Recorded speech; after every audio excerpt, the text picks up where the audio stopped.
वृंदावन बिहारी लाल की जय। श्रीमद् भागवत महापुराण की जय। श्री सद्गुरुदेव भगवान की जय। आइएगा सज्जनों, हम सभी भक्तों का परम सौभाग्य है, जैसा कि हम सभी भक्तों को विदित है, श्री कृष्ण जन्माष्टमी के परम पावन पर्व पर एवं द्वारा गद्याचार्य श्री निम्बारकाचार्य श्री मुकुंद देवाचार्य पीठ ट्रस्ट मिथिला कुंज वृंदावन के तत्वावधान में एवं मिथिला कुंज वृंदावन की परम पावनी धरा पर बैठ करके हम सभी भक्त श्री सद्गुरुदेव भगवान के पावन सानिध्य में भक्त और भगवान नाम की महिमा को श्रवण करने के लिए एकत्रित हुए हैं। सर्वप्रथम जो भी भक्त श्रद्धा टीवी के माध्यम से जुड़ रहे हैं उन सभी भक्तों को जय श्री राधे, जय श्री कृष्ण। आप समस्त भक्तों को विदित है, यह आयोजन श्री सद्गुरुदेव भगवान के सानिध्य में श्री सद्गुरुदेव भगवान के सत्संकल्प स्वरूप जो श्री धाम वृंदावन मिथिला कुंज में भव्य एवं दिव्य श्री भागवत जी का मंदिर निर्माण होने वाला है, उसके सहयोगार्थ यह आयोजन आयोजित किया जा रहा है। सभी भक्तों से निवेदन करूंगा, आप लोगों ने श्री भागवत जी के मंदिर को यत्र तत्र दर्शन तो किया होगा, लेकिन यह जो मंदिर निर्माण होने वाला है यह विश्व का एक ऐसा मंदिर होगा जिसमें श्रीमद् भागवत जी के संपूर्ण 18,000 श्लोक ग्रेनाइट पत्थर पर शिलालेख किए जाएंगे। तो मैं भक्तों से निवेदन करूंगा, यदि आप भी इस ऐतिहासिक क्षण के गवाह बनना चाहते हैं, साक्षी बनना चाहते हैं, पुण्य लाभ प्राप्त करना चाहते हैं, ताकि जब आप श्रीधाम वृंदावन मिथिला कुंज में भागवत जी मंदिर के दर्शन करने के लिए आए तो आप भी गर्व से यह कह सकें, यह मंदिर हमारा है, इस मंदिर में हमारा भी धन लगा है। तो यदि आप लोग यह सौभाग्य प्राप्त करना चाहते हैं तो निवेदन करूंगा, आप लोग ज्यादा से ज्यादा इस मंदिर की सेवा से जुड़ें और पुण्य लाभ को प्राप्त करें। यदि आप लोग अपने पूर्वजों के कल्याण के निमित्त, अपने परिवार के सुख शांति समृद्धि के निमित्त यदि इस भागवत मंदिर में एक ईंट का भी दान करना चाहते हैं तो हमारा सेवा संस्थान आपका स्वागत करता है। एक ईंट की सेवा मात्र 1100 रुपए देकर के आप पुण्य लाभ को प्राप्त कर सकते हैं। यदि आप चाहते हैं हमारे परिवार के कल्याण के निमित्त एवं पूर्वजों की शांति के निमित्त इस भागवत मंदिर में एक श्लोक ग्रेनाइट पत्थर पर लिखा जाए तो एक श्लोक की संपूर्ण सेवा मात्र और मात्र 5100 रुपए है। 5100 रुपए देकर के यह सौभाग्य आप सभी भक्त प्राप्त कर सकते हैं। एक श्लोक की सेवा मात्र 5100 रुपए है, 2 श्लोक की सेवा 11,000 और 5 श्लोक की सेवा मात्र और मात्र 25,000 देकर करके आप सभी भक्त पुण्य लाभ को प्राप्त कर सकते हैं। और जैसा कि आप सभी भक्तों को विदित है, श्री सद्गुरुदेव भगवान के सानिध्य में मिथिला कुंज वृंदावन में विगत 30 वर्षों से अखंड युगल नाम महामंत्र संकीर्तन चल रहा है। समाज के कल्याण के लिए, समाज में सुख हो, शांति हो, समृद्धि हो, इसके निमित्त अखंड युगल नाम महामंत्र संकीर्तन चल रहा है। तो जो भी भक्त इस परम पावन पुनीत संकीर्तन की सेवा से जुड़ना चाहते हैं, एक दिन की संकीर्तन की संपूर्ण सेवा मात्र और मात्र 1500 रुपए है। एक महीने संकीर्तन की संपूर्ण सेवा मात्र 15,000 रुपए है। और यदि आप सभी भक्त चाहते हैं हमारे परिवार के कल्याण के सुख शांति के निमित्त यह अखंड युगल नाम महामंत्र संकीर्तन सतत चलता ही रहे जीवन पर्यंत और मरने के बाद भी, तो आपको मात्र और मात्र हमारे सेवा संस्थान को एक ही बार में 21,000 रुपए प्रदान करने पड़ेंगे और उसी 21,000 रुपए के ब्याज से आपके परिवार के कल्याण के निमित्त अखंड युगल नाम महामंत्र संकीर्तन चलता रहेगा।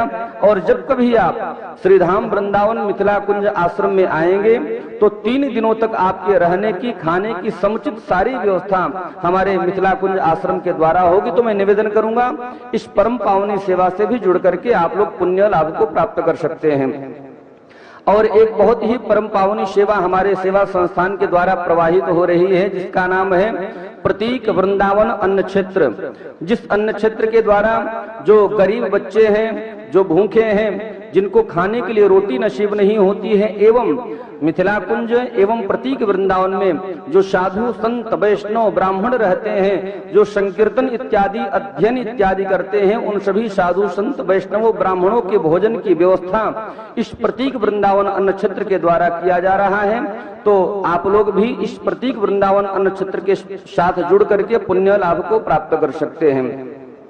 एक दिन के अन्न क्षेत्र की संपूर्ण सेवा मात्र 3100 रुपए है। और यदि इसके अलावा आप 5 संतों को, 11 संतों को अथवा 21 संतों को भोजन कराना चाहते हैं तो आपके टीवी स्क्रीन पर हमारे पट्टी के रूप में सेवा प्रकल्प की राशि टेलीकास्ट हो रही है, उन पर आप संपर्क करके अपनी राशि को प्रेषित कर सकते हैं। और सभी भक्तों से निवेदन करूंगा, आपके टीवी स्क्रीन पर हमारे संस्थान के नंबर टेलीकास्ट हो रहे हैं। जो भी जानकारी प्राप्त करना हो आप फोन करके जानकारी को प्राप्त कर सकते हैं। और हमारे संस्थान का बैंक अकाउंट नंबर भी टेलीकास्ट हो रहा है। जो भी सहयोग राशि आप प्रदान करना चाहते हैं सीधे हमारे बैंक अकाउंट में अपनी राशि को भेज करके अपने नाम की घोषणा को करवा सकते हैं। और मैं भक्तों से निवेदन करूंगा, आपके टीवी स्क्रीन पर हमारे संस्थान का QR कोड बार बार दिखाया जाता है। जब भी वह QR कोड आए तुरंत आप लोग अपना मोबाइल फोन उठाएं, तुरंत पेटीएम को खोलें, गूगल पे को खोलें, पे फोन को खोलें और हमारे QR कोड को स्कैन करके ठाकुर श्री बांके बिहारी ने आपको जितनी शक्ति प्रदान किए हैं उतनी राशि आप हमारे संस्थान को भेज करके पुण्य लाभ को प्राप्त कर सकते हैं। एक निवेदन और करूंगा, जो भी दान राशि आप हमारे संस्थान को प्रदान करेंगे वह समस्त दान राशि 80G के अंतर्गत आयकर मुक्त होगी, किसी भी प्रकार का टैक्स नहीं लगेगा। तो मैं सभी भक्तों से निवेदन करूंगा, आपके टीवी स्क्रीन पर हमारे संस्थान के जितने भी प्रकल्प चल रहे हैं किन्हीं एक प्रकल्पों को आप लोग अपने जीवन में धारण करके पुण्य लाभ को प्राप्त कर सकते हैं। आनंद मानंद करम प्रसन्नम ज्ञान स्वरूपम निज भावयुक्तम योगीन्द्रमीड्यम भवरोगवैद्यम श्रीमद्गुरुं नित्यमहं स्मरामि। राधां कृष्ण स्वरूपाम्बे कृष्णं राधा स्वरूपिणं कलात्मानं निकुञ्जस्थं गुरुरूपं सदा भजे। वाञ्छाकल्पतरुभ्यश्च कृपासिन्धुभ्यः एव च पतितानां पावनेभ्यो वैष्णवेभ्यो नमो नमः। अभी तक जो आप कथामृत का रसास्वादन कर रहे थे, श्री कृष्ण की जो लीला है और बहुत विशिष्ट है, केवल विशिष्ट ही नहीं विशिष्टम है, विशिष्टतम है। कहने का तात्पर्य रास कथा के माध्यम से आप सब ने श्रवण किया कि उन गोपियों की प्रेम श्री कृष्ण के प्रति कैसे हैं। श्री कृष्ण को भी उन गोपियों के प्रति प्रेम क्या है जो गोपी गीत के पश्चात जब समस्त ब्रजांगनाएं एक साथ श्री कृष्ण के लिए रुदन करने लग गई, रुदु स्वस्वरन राजन कृष्ण दर्शन लालसा, तो श्री कृष्ण एक क्षण उनके ही निकट प्रकट हो गए। जब श्री कृष्ण वृंदावन को छोड़कर उन गोपियों को कृष्ण विरह में रोते हुए बिलखते हुए छोड़कर जब श्री कृष्ण चले गए तो उन गोपियों के कृष्ण के बिना क्या दशा हुई होगी। ये जो भागवत की विलक्षण ये प्रसंग है, श्री उद्धव गोपी संवाद संसार में चाहे हम बहुत बड़े ज्ञानी हैं, चाहे हम बहुत बड़े वैरागी हैं, लेकिन हृदय में जब तक श्री कृष्ण प्रेम उत्पन्न नहीं होगा तो सारा ज्ञान, सारा वैराग्य व्यर्थ है। जीवन में उद्धव जी के समान कोई ज्ञानी या उद्धव जी के समान कोई विद्वान नहीं हो सकते हैं, लेकिन स्वयं उद्धव जी अपने ज्ञान के बल के प्रताप से, अपने विद्या के बल के प्रताप से, अपने गुरुदेव की सेवा निष्ठ के प्रताप से सदा श्री कृष्ण के साथ रहे। लेकिन उद्धव जी के हृदय में श्री कृष्ण वो प्रेम प्रकट कराना चाहते थे जो प्रेम ब्रज की गोपियों के हृदय में है।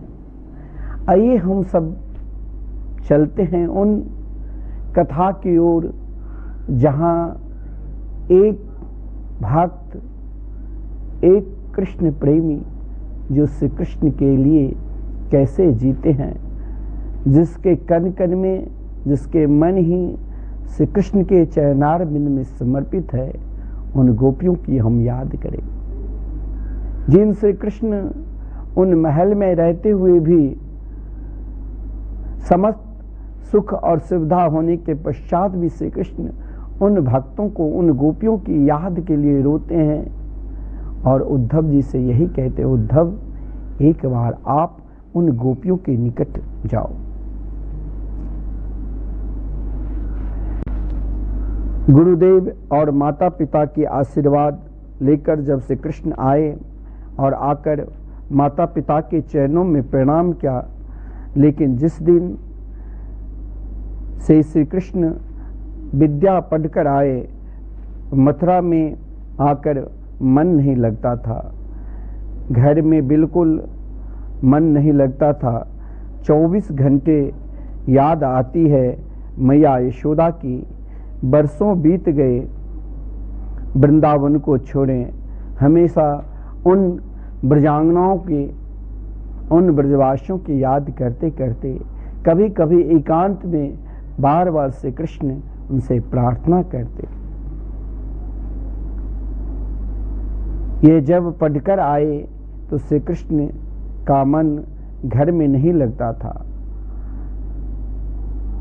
एकमात्र हर पल, हर क्षण उन गोपियों की याद करते थे, लेकिन अपना प्रेम कहाँ जाकर, किस ओर जाकर प्रकट करे। आज मैया देवकी ने श्री कृष्ण के लिए भोजन बनाया और सोच रही है आज पहली बार लाल को अपने हाथ से भोजन कराऊं। ये भाव लेकर माता देवकी आई, लेकिन जैसे ही कृष्ण के कक्ष में प्रवेश किया, मैया देवकी को देखते ही कन्हैया का याद, मैया यशोदा की याद आ गई। मैया यशोदा का स्मरण हो गया और हिलकियों से कृष्ण रोने लगे। हिलकियों से गोविंद रोते हैं। मैया तो एकदम डर गई कि कृष्ण क्यों रोते हैं, क्योंकि माँ देवकी ने कृष्ण को गोद में लिया ही नहीं था, इसलिए कृष्ण के स्वभाव से परिचित भी नहीं है।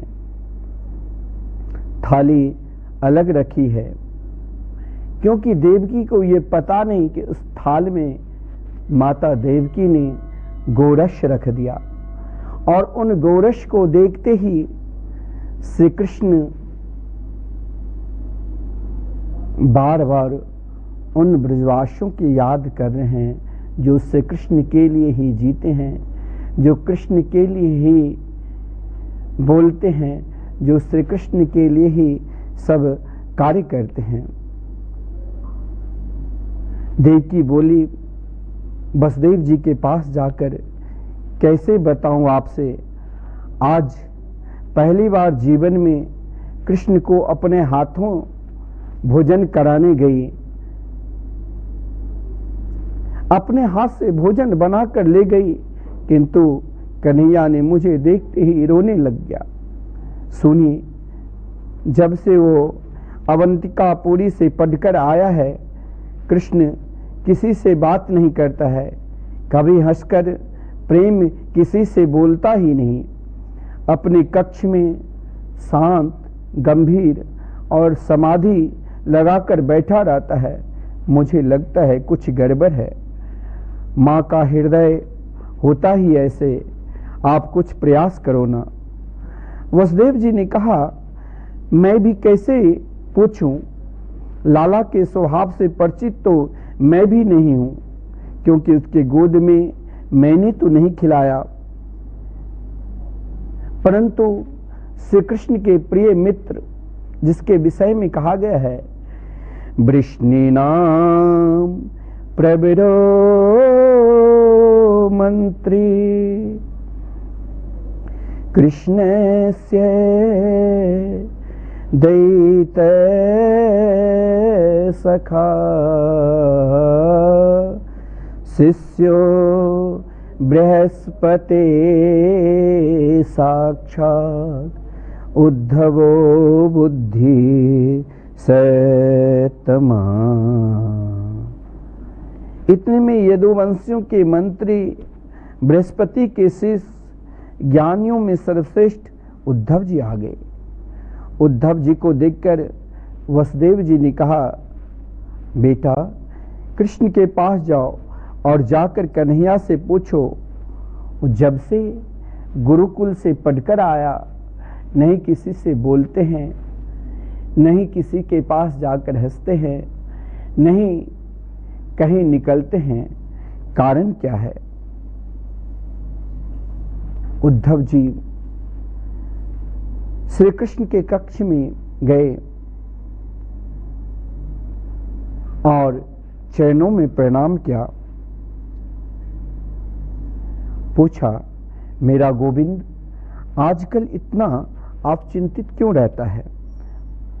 उद्धव ने कहा, आप बिल्कुल चिंता न करें पिताजी, मैं अभी जाता हूं और जाकर मैं पूछूंगा। जैसे ही उद्धव श्री कृष्ण के महल में प्रवेश किए, बैठे बैठे श्री कृष्ण के नेत्र से अश्रुपात हो रहा है। उद्धव जी एक क्षण के लिए, एक पल के लिए शांत हो गए। उधर वसुदेव जी ने प्रेरणा दिया कि आप श्री कृष्ण के अंतरंग सखा है। मथुरा में यदि कृष्ण किसी से बोलते हैं तो उद्धव केवल आपसे। मथुरा में कृष्ण अगर किसी को कुछ देते हैं तो उद्धव आपको। लेकिन उद्धव, आज तो मेरी तरफ से जाकर कृष्ण को समझाओ कि कृष्ण क्यों रोते हैं, कारण क्या है। उद्धव जी जब श्री कृष्ण से पूछा तो श्री कृष्ण ने कहा, उद्धव मैं क्या बताऊं। उद्धव ने कहा, प्रभु मथुरा में आकर जब से आप रहने लग गए, मुझे नहीं पता कि आप विद्या अध्ययन के बाद जब आप लौटेंगे तो लौटकर आपकी ये दशा होगी। कन्हैया, आप सदा एकांत में रहते हो, इन एकांत को दूर करने के लिए आप मेरे साथ चलो ना घूमने के लिए।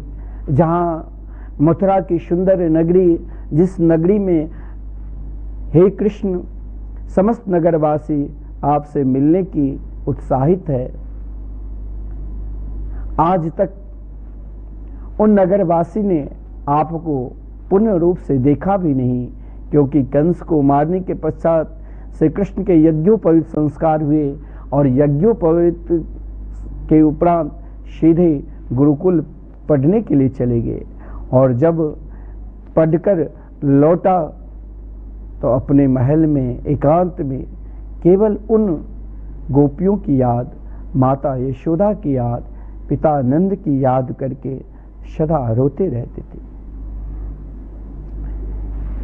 आज उद्धव जी ने श्री कृष्ण से जब प्रार्थना की और श्री कृष्ण और उद्धव दोनों यमुना किनारे पहुँचे और यमुना किनारे की शोभा को निरख रहे थे, उसी समय वृंदावन की तरफ से एक कमल का पुष्प यमुना जी में प्रभावित होता हुआ विश्राम घाट पहुंच गया।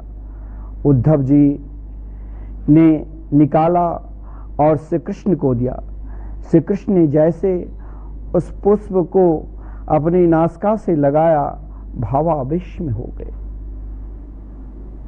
अर्धमूर्छित अवस्था हो गई। उद्धव जी को लगा इसमें क्या है, फूल में है तो है क्या।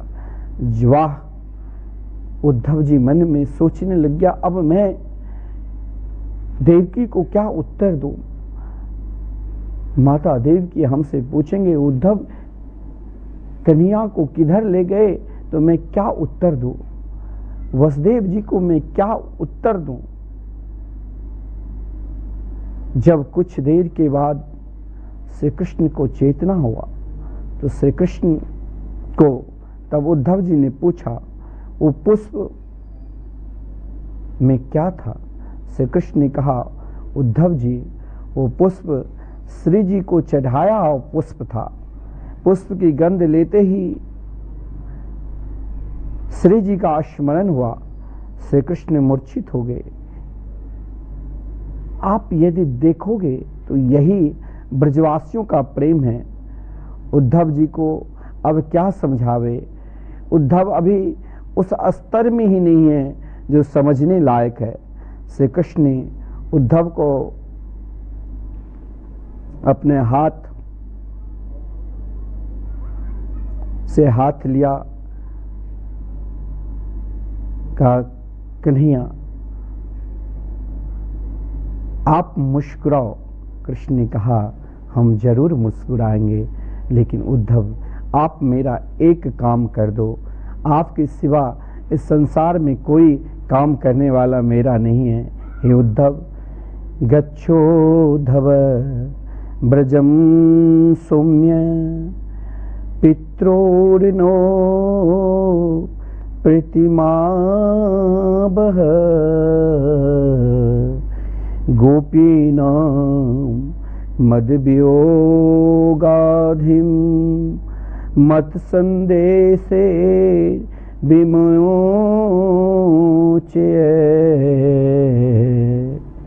हे उद्धव आप ब्रज चले जाओ और ब्रज में जाकर मेरी माता मेरे पिता, क्योंकि उद्धव जी आप सब जानते हैं। हे उद्धव ओधो मोहे ब्रजे बिसरत नाही, हंस सुता को सुंदर कलरव, हंस सुता को सुंदर कलरव और कुंजन की छाई, ओधो मोहे ब्रज बिसरत नाही। उद्धव आप ब्रज चले जाओ, मेरे माता पिता नंद यशोदा को मेरा संदेश देकर आप अपना ज्ञान देकर उनको दुख को थोड़ा दूर करिए। और आप यहाँ देखेंगे तो नंद यशोदा की प्रशंसा श्री कृष्ण ने प्राय आधि श्लोक में किया, उनका वर्णन आधि श्लोक में, लेकिन उन गोपियों का वर्णन जब आया तो 3.5 श्लोक में। यहीं से पता लगता है श्री कृष्ण की प्रागट प्रकृति किससे थी। बोले गोपियां जिनका जीवन मैं हूँ, जिनका प्राण मैं हूँ, जिनका धर्म मैं हूँ, उन गोपियां जो मेरी प्रतीक्षा में हैं और जीवित है। उनको भी जाकर आप ज्ञान का उपदेश दो और मेरा संदेश दो और उनको सांत्वना दो। उद्धव जी को भगवान ने अपने वस्त्र पहना दिया, अपनी मालाएं पहना दिया, क्योंकि श्री कृष्ण प्रेम की बात उन गोपियां सब नहीं करती थी। जब उनको पता लगेगा कि श्री कृष्ण के कोई अंतरंग हैं, तभी अपनी सच्ची बात बता सकेगी। भगवान ने वही रथ दिया जिसमें अक्रूर जी श्री कृष्ण को लाए थे। आज वो रथ उद्धव जी के लिए स्वयं भगवान सजाया और कहा, उद्धव आप एक बार ब्रज जाओ। ब्रज की सुख और समृद्धि मुझ में होती है। मेरे प्राण सुरक्षित क्यों हैं, मेरे प्राण क्यों बचे हैं? केवल उन गोपियों के लिए। उद्धव, मैं रोता इसीलिए हूँ कि निर्मल मन के अंतःकरण वाले ब्रजवासियों के साथ मैंने कितना धोखा किया कि वो खाते पीते सोते उठते नाचते गाते हर परिस्थिति में जिन्होंने मुझे चाहा। गोकुल का इतना बड़ा वैभव नंद बाबा ने एक पल में छोड़ दिया मेरी खुशी के लिए। हे उद्धव, और मैं क्या बताऊं, मैं जरा सा दूध भी कम पीता तो मैया सारे वैद्य को बुला लेती। मेरे लाल को हुआ तो हुआ क्या, इसने दूध कैसे कम पिया? अरे उद्धव, जब मैं मुरली बजाता तो हजारों गायें मुझे घेर कर खड़ी हो जाती, हजारों बछड़े पूंछ उठाकर दौड़ते मेरे पास, और जैसे ही मैं मुरली बंद कर देता टेढ़ी नजर से मेरे को देखने लग जाता, मानो ये कहना चाहती है, क्यों बंद कर दिया गोपाल? हे मेरे गोविंद, हे मेरे गोपाल, आप मुरली क्यों बंद किया? मुरली बंद क्यों की? और मुरली बजाओ और मुरली बजाओ। उन गोपियों की जिनका सर्वस्व मैं हूँ, उन गोपियों से उद्धव जी मैंने कहा कि मैं परसों जरूर लौट कर आऊँगा। आज उनके लिए बरसों हो गए। हे उद्धव जी, आप जाओ।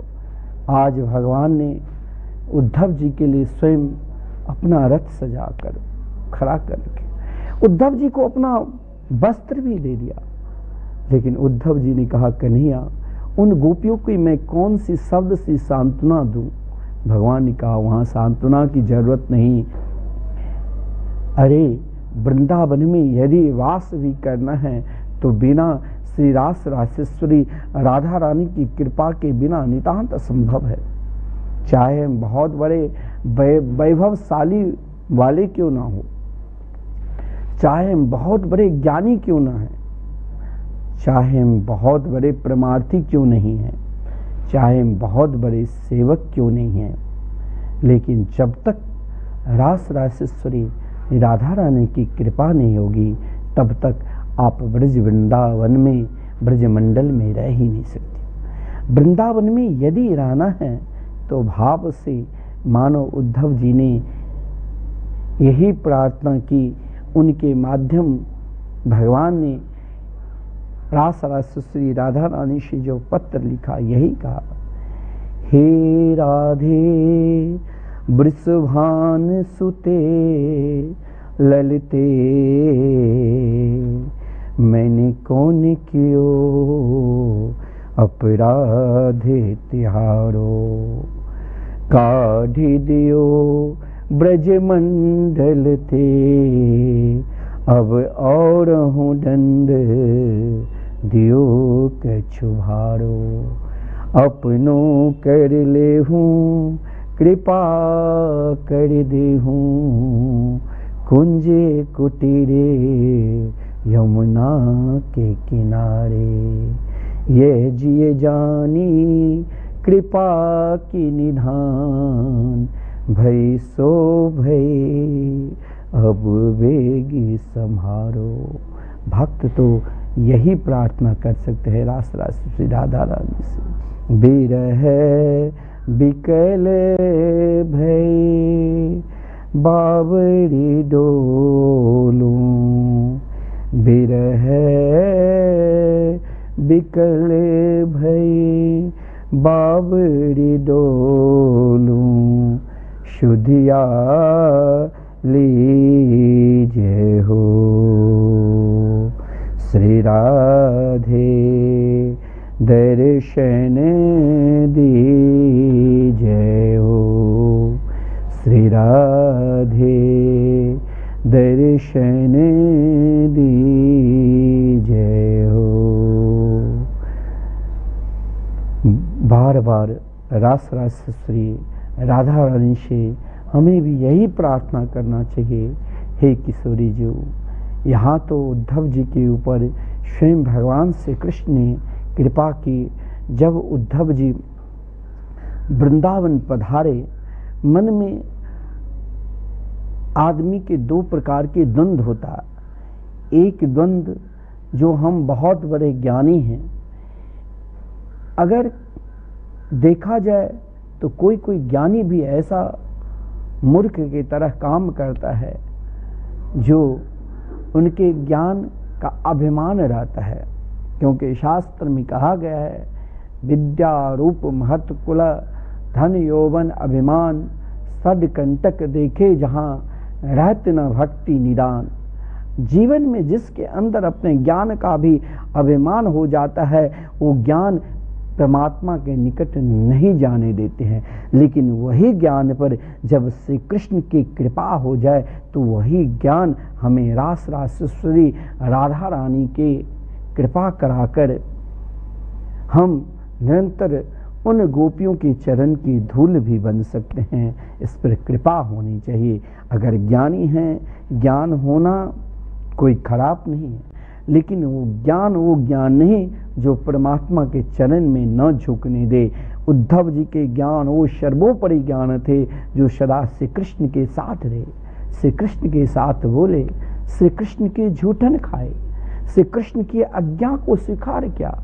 उद्धव जी ने श्री कृष्ण से कहा, कन्हैया कहाँ मुझे भेज रहे हो? श्री कृष्ण ने कहा, जहाँ भेज रहा हूँ वहीं पर जाओ। वहीं पर कृष्ण प्रेम क्या होता है वास्तविक मिले। उद्धव जी वहाँ शंका नहीं की। उद्धव जी के अंदर यदि एक पल शंका हुई कि मेरे ज्ञान को क्या हो गांव के ग्वालिन ब्रजवासी क्या समझ पाएंगे, लेकिन भगवान ने कहा इस ज्ञान को तो ब्रज के एक कांटे भी जड़ भी धूल में मिला सकते हैं। वहाँ अपने ज्ञान की बदौलत आप चाहोगे कि हम वृंदावन वास कर ले, और यदि आप चाहोगे कि हम बहुत श्रेष्ठ ज्ञानी हैं और या हम बहुत से वैराग्य हैं, उस बल से हम वृंदावन वास कर ले, तो ये भी नितांत संभव है।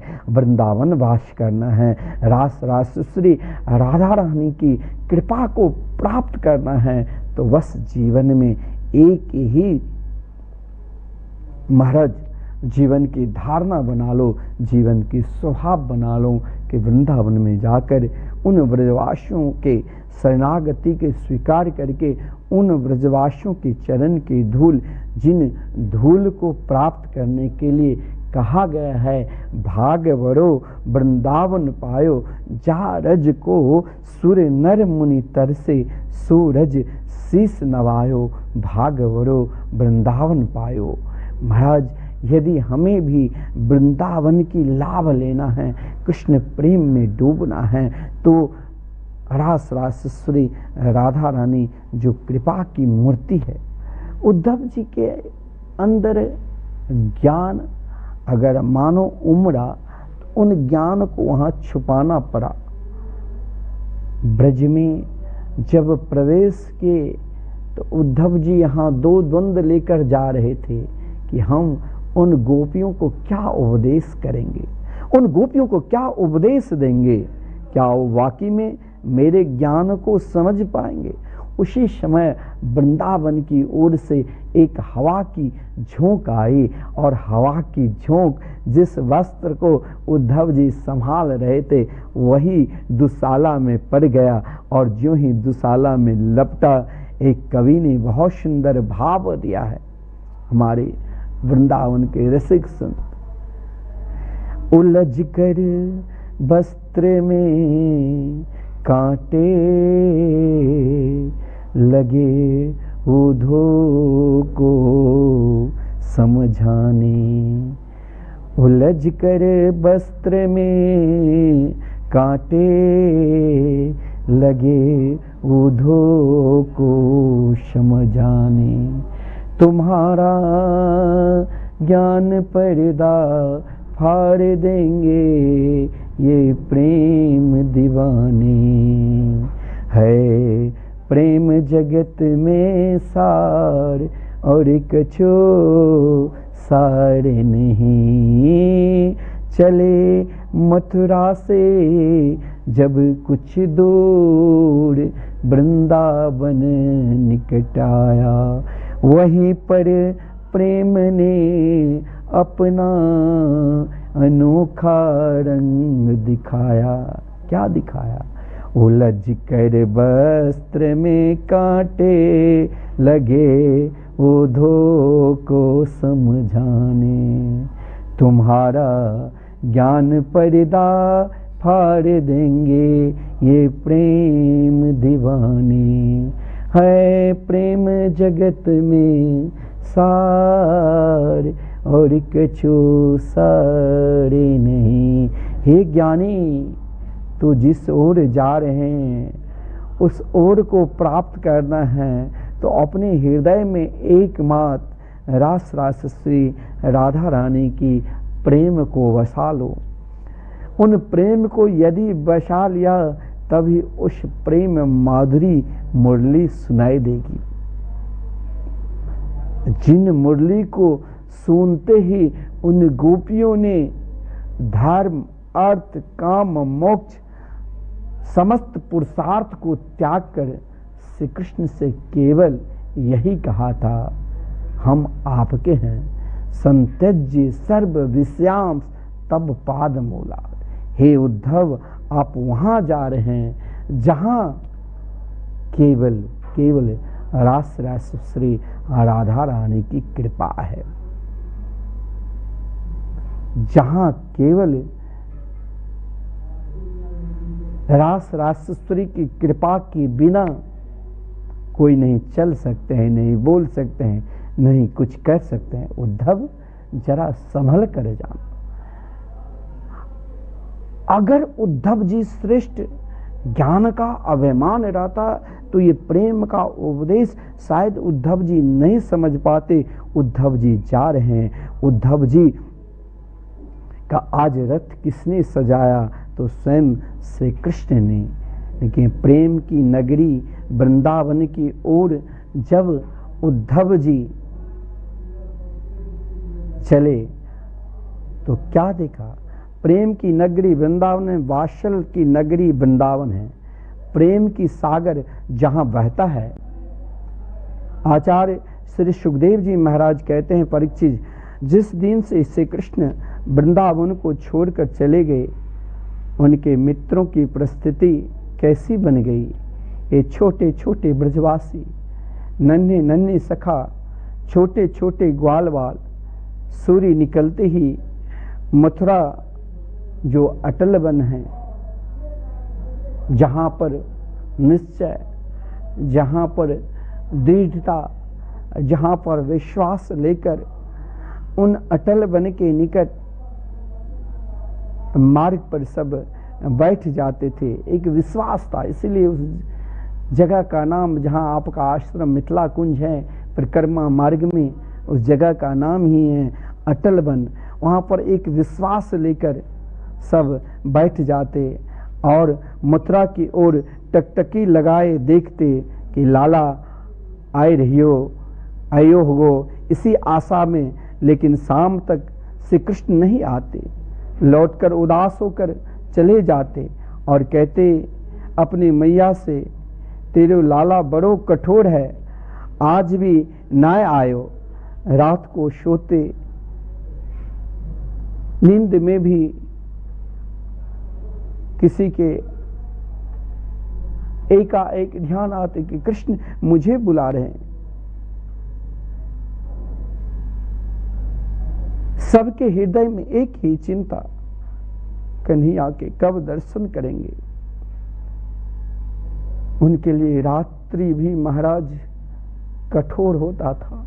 कृष्ण के बिना उनके लिए रात्रि कठोर, कि जल्दी जल्दी सुबह हो, कब सूर्य निकले, कब मथुरा के मार्ग पर आकर बैठे और लाला को दर्शन करे, शायद कल आ जाए, क्योंकि बोल कर गए थे कि परसों आऊंगा, लेकिन परसों के चक्कर में उन ब्रजवासियों के लिए वर्षों लग रहे हैं।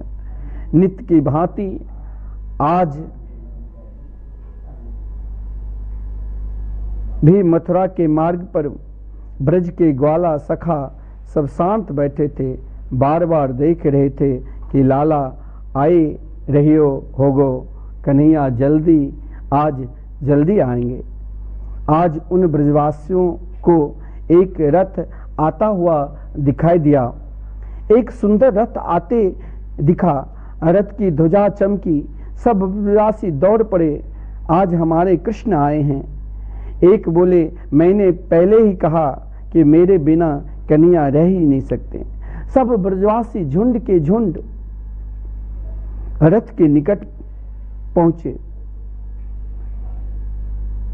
रथ के पास कोई छुप गया, कन्हैया तुमने मुझे बहुत प्रतीक्षा कराया। कोई कृष्ण के लिए रोने लग गए, कोई कृष्ण के लिए नजदीक के सखा हंसने लगे, वाह कन्हैया, मैं जानता था तो मेरे बिना एक पल भी नहीं रह सकता। वो दौड़ते हुए सब आया कि मैं पहले कृष्ण को हृदय से लगाऊंगा, कोई कहता मैं इससे कृष्ण को लगाऊंगा। सब आपस में झुंड के झुंड आपस में ही लड़ने लगे कि मैं आज सर्वप्रथम कृष्ण से मिलूंगा और पहले मैं अपने घर से जो माखन लाया हूं वो कृष्ण को खिलाऊंगा। महाराज सब आपस में चर्चा ही कर देते। चर्चा करते करते महाराज जब रथ के निकट गए तो रथ पे देखा वहां से कृष्ण नहीं है, वहां तो कोई और है। उद्धव जी को देखकर सब जैसा एकाएक किसी व्यक्ति के हृदय में उत्साह हो, उत्सव चलते हैं जैसे, तो सब नाचते हैं, झूमते हैं।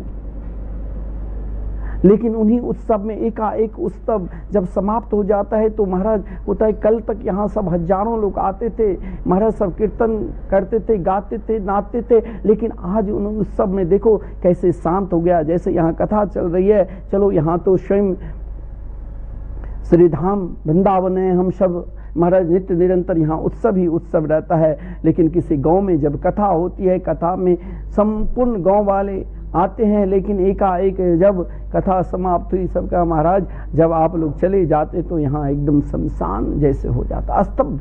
सब महाराज खड़े होकर उद्धव जी की ओर देख रहे थे। उद्धव जी की ओर देखा, सब मुंह मोड़ लिया, लेकिन महाराज कोई उत्तर ही नहीं दिया। उद्धव जी ने पूछा, भाई हमें ये बताओ कि नंद महल किधर है, नंद बाबा से मुझे मिलना है, कन्हैया की माता यशोदा से मिलना है।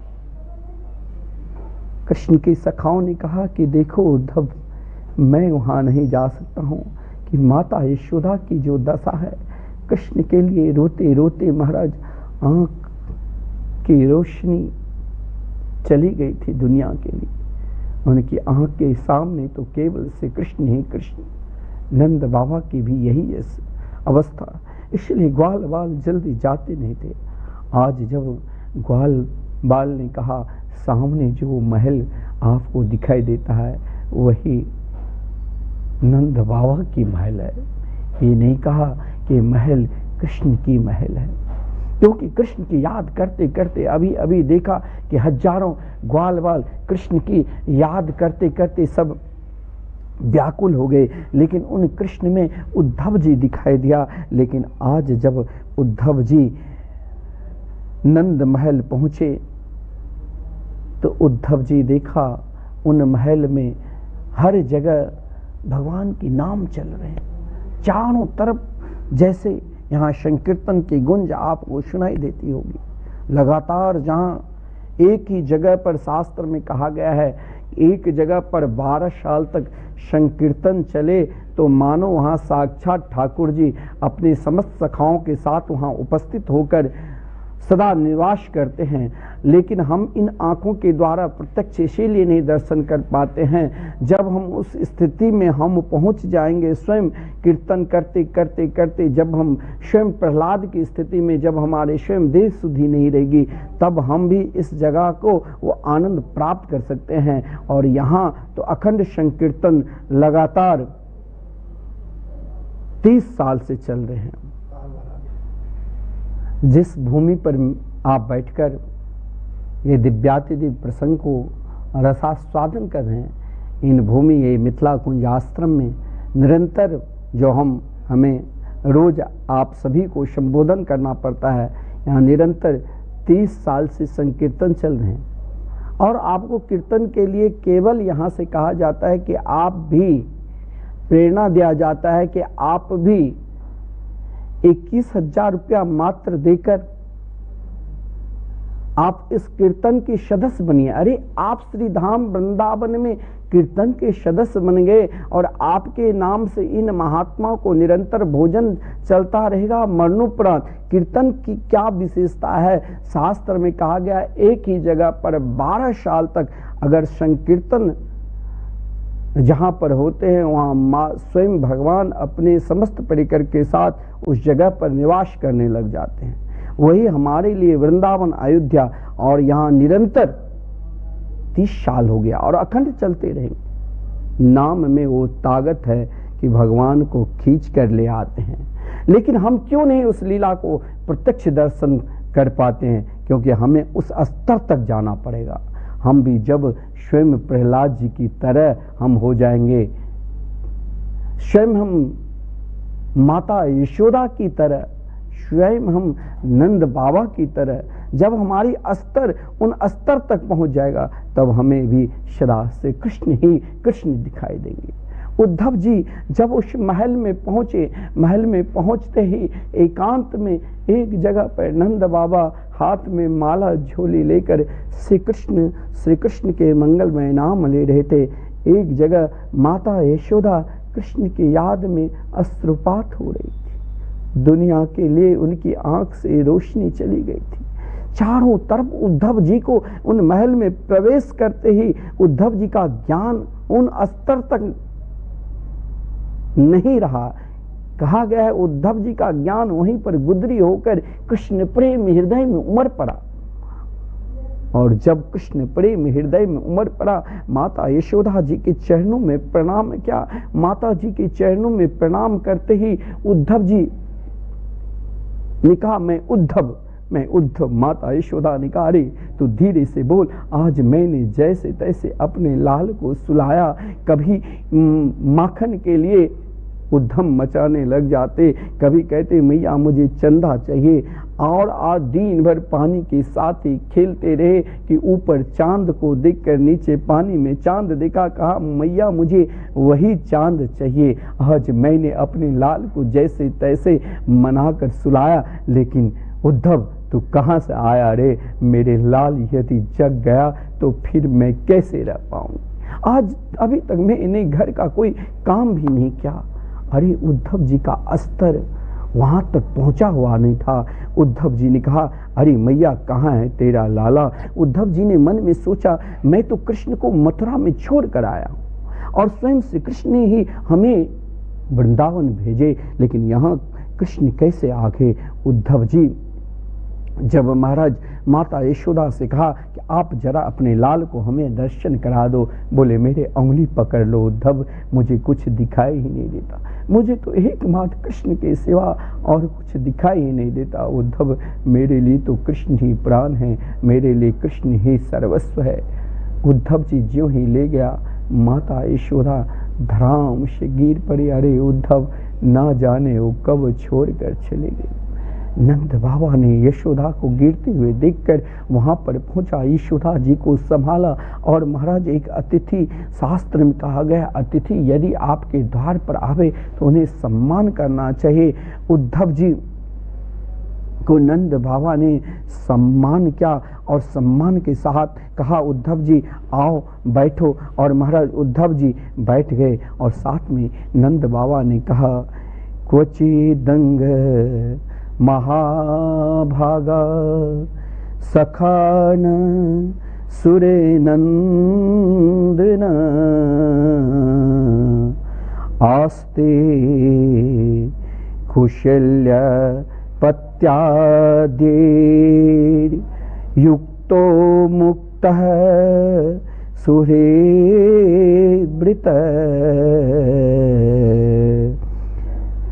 नंद बाबा ने कहा, वसुदेव जी हमारे जितने सखा है सब कुशल से है ना?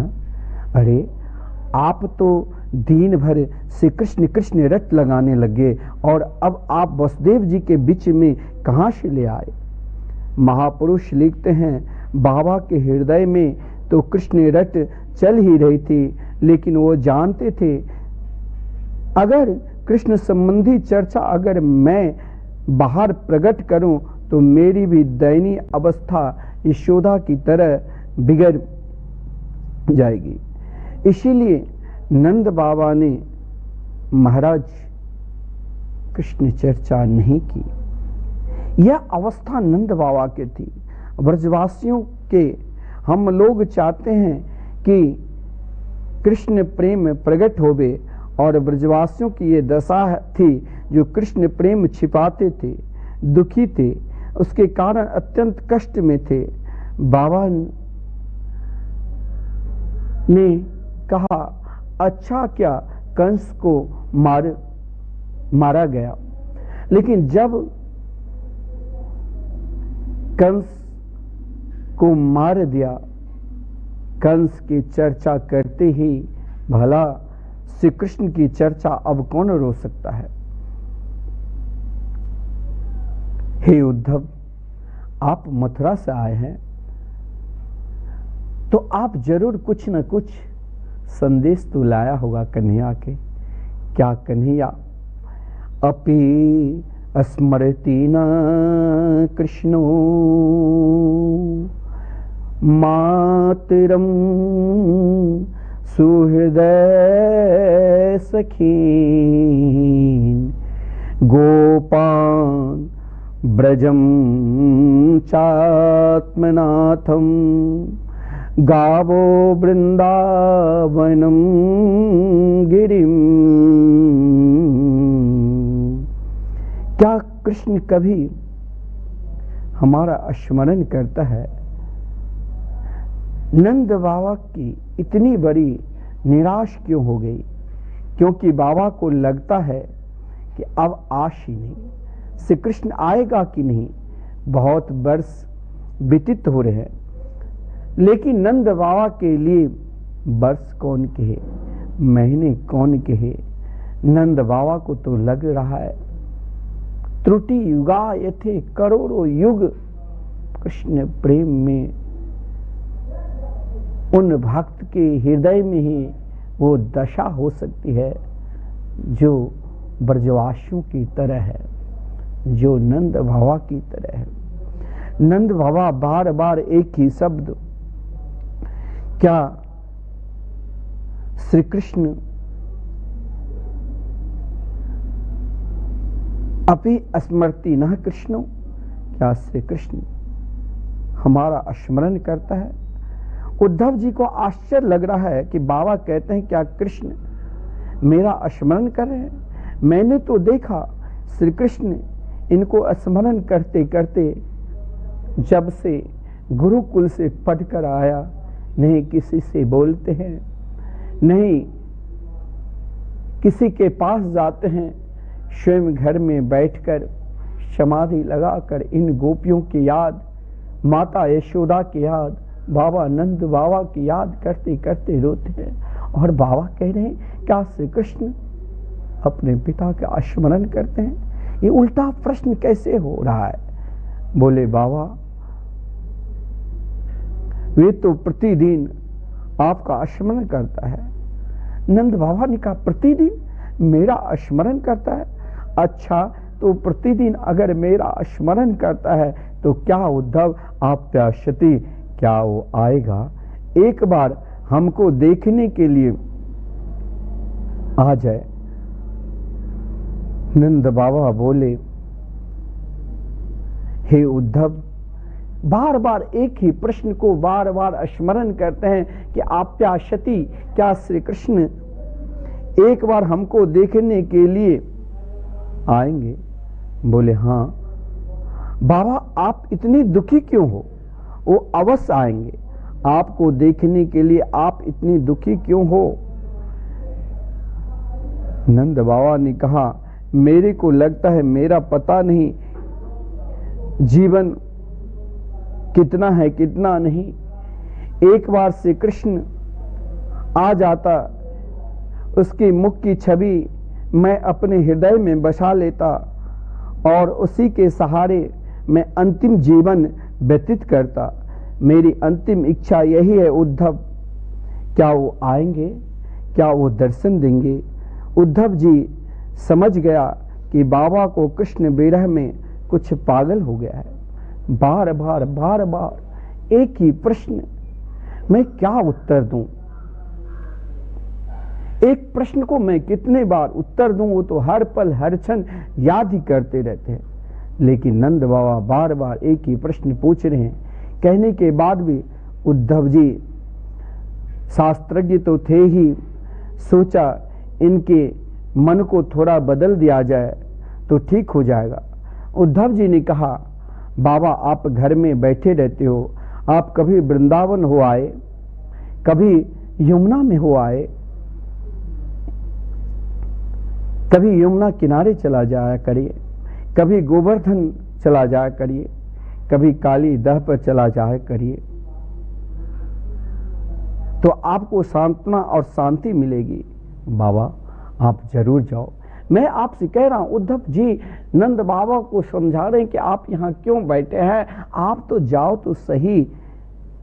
बाबा की आंखें में आंसू बहने लगे। कहा, उद्धव मैंने सब कुछ देख चुका। जब मैं काली दह पे जाता हूं तो काली मर्दन के माध्यम से कृष्ण मेरे सामने नाचने लग जाते हैं। जब मैं गिरिराज जी जाता हूं तो गिरिराज जी अपनी कनिष्ठ का उंगली पर उठाकर मेरे सामने खड़े हो जाते हैं। वही झांकी मैं देखने लग जाता हूं। उद्धव जी, मैं जब यमुना किनारे पर जाता हूं तो वही विलक्षण लीला सामने आ जाते हैं। कभी गौ चरा रहे हैं तो कभी अपनी सखाओं के साथ खेल रहे हैं। उद्धव मैं समझ नहीं पा रहा हूं कि मैं कहां जाऊं और कहां नहीं जाऊं। मेरी अवस्था ऐसी हो गई है उद्धव, मैं यहां नहीं बैठ सकता और ना मैं कहीं जा सकता। वो तो कोई देवता ही थे, इतने बड़े काम किए, हमको सौभाग्य देने के लिए मेरा बेटा बने थे। अब पता नहीं उसका दर्शन कैसे होगा, अब पता नहीं वो कब दर्शन देगा। ऐसा कहते कहते नंद बाबा की गला भर गया,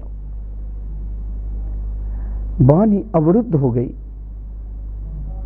बगल में माता यशोदा बैठी हुई थी। कृष्ण की याद में आंखें से झरझर अश्रुपात हो रही है, आंसू बह रहे हैं। अब उद्धव जी परेशान। कन्हैया ने कहा था मेरी माता और बाबा नंद को समझाना, इनको समझाना जाकर मैं क्या समझाऊं? क्यों जो कृष्ण वियोग में स्वयं रो रहे हैं उनको मैं क्या समझाऊं? क्या उसको कहा जाए कि कृष्ण की स्मृति छोड़ दो? श्री कृष्ण की स्मृति छोड़ दो, अगर मैं ये कहूं तो अपराध होगा। अगर मैं इसको कहा जाए कि ये तो बहुत बड़ा कार्य है तो हमने समझाया क्या? इसका तो और दुख बढ़ ही जाएगा। उद्धव जी को समझ में नहीं आ रहा है कि मैं क्या कहूं और क्या नहीं। इतने बड़े आज शास्त्र के विद्वान पंडित, लेकिन कृष्ण के प्रेमियों के सामने निरुत्तर खड़े हैं। बुद्धि काम नहीं कर रही है, वाणी अवरुद्ध है। आज उद्धव जी जैसे ज्ञानी की क्या दशा है। जरा उन कृष्ण प्रेमी को ध्यान दे देना चाहिए, उन कृष्ण प्रेमी को सोचना चाहिए कि ब्रज के प्रेम क्या होता है। शास्त्र को उलटने पलटने लगे उद्धव कि ऐसे व्यक्ति के लिए शास्त्र में इनके विषय में क्या लिखा है। आज उद्धव जी का शास्त्र भी कोई काम नहीं कर रहा है। अंत में उद्धव जी ने तो यही कहा, युवाम श्लाघ्यतमो नूनम देहि नामि है मानद नारायणे खिल गुरु यत् कृत्वा मति रीदृशी। बाबा, आपका जीवन प्रशंसनीय है। आपकी दशा जिस व्यक्ति को हो जाता है, भागवत प्रेम वास्तव में संसार में उसका ही जीवन धन्य है। बाबा के आंखों में फिर आंसू बहने लगे और कष्ट भी हुआ। बोले, उद्धव तुम क्या कह रहे हो? मैंने तो सुना था तुम बड़े बड़े शास्त्रज्ञ हो, लेकिन मेरे को लगता है तुम अभी बच्चे हो। देखिए बाबा नंद की दशा। उद्धव उस स्तर तक गए नहीं, उद्धव अपने स्तर से उत्तर दिया, लेकिन बाबा ने कहा, उद्धव मेरी दृष्टि से तुम अभी बालक हो। चाहे तुम बड़े बड़े शास्त्रज्ञ हो, लेकिन मेरे को लगता है तुम बच्चे हो। अभी पहली बात, जिसको कृष्ण जैसे बेटा मिला और उसके बाद उसका वियोग हो गया, उसको तुम सौभाग्यशाली कह रहे हो।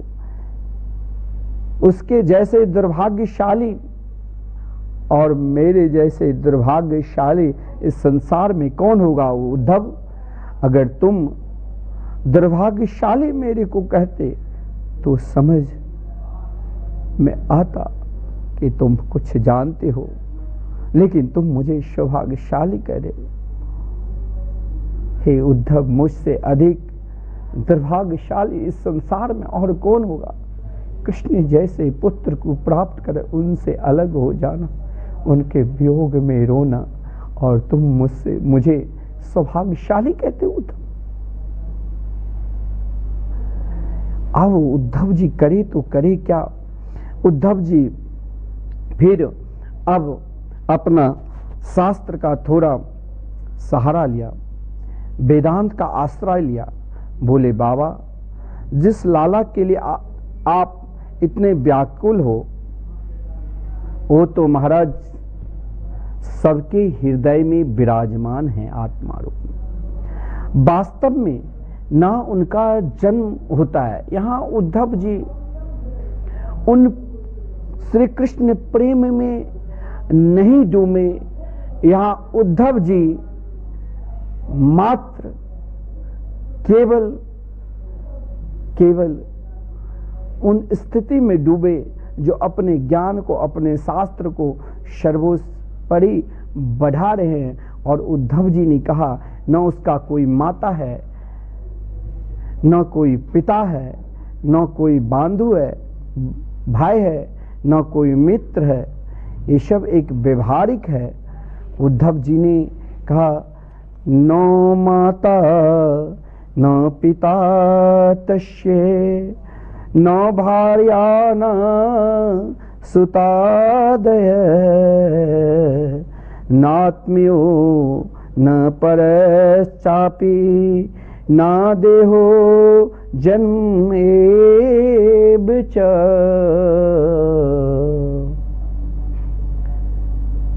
ना जन्म है ना विग्रह है। बाबा ने कहा, अब तो हद हो गई।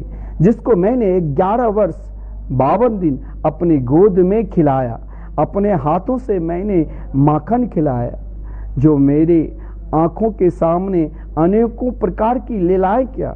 ये उद्धव को क्या हो गया? वो कहते हैं क्या, जो ना उनका जन्म है, ना कोई उनका विग्रह है, ना कोई माता है, ना पिता है।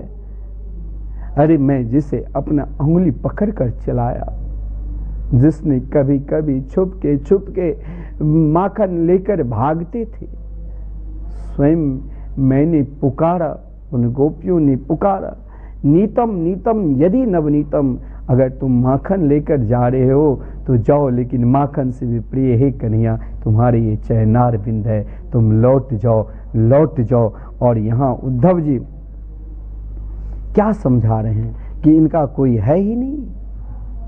उद्धव जी बोलते रहे, लेकिन नंद बाबा और यशोदा जी उसके बाद कहीं कुछ बोले ही नहीं। इससे बड़ा उद्धव का ज्ञान की व्यर्थता और क्या होगी।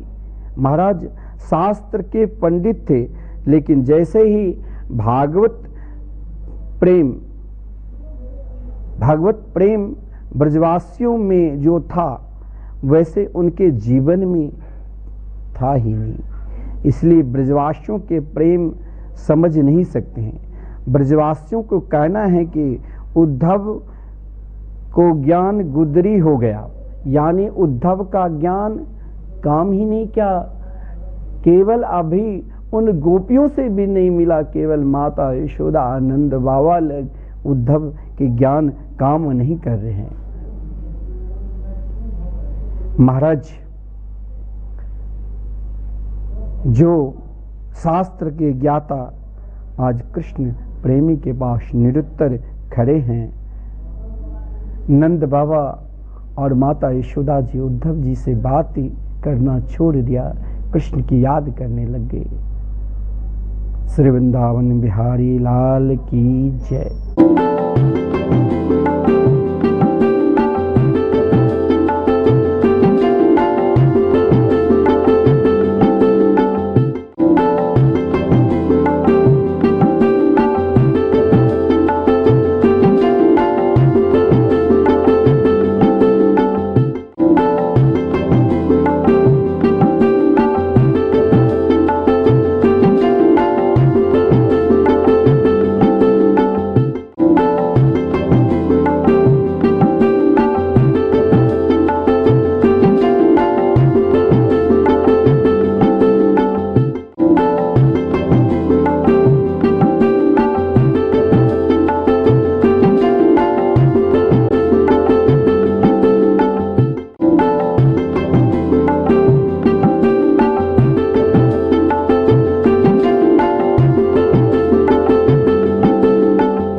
राधे राधे राधे।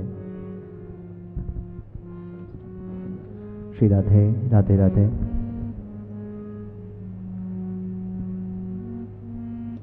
बोलो सद्गुरुदेव भगवान की जय।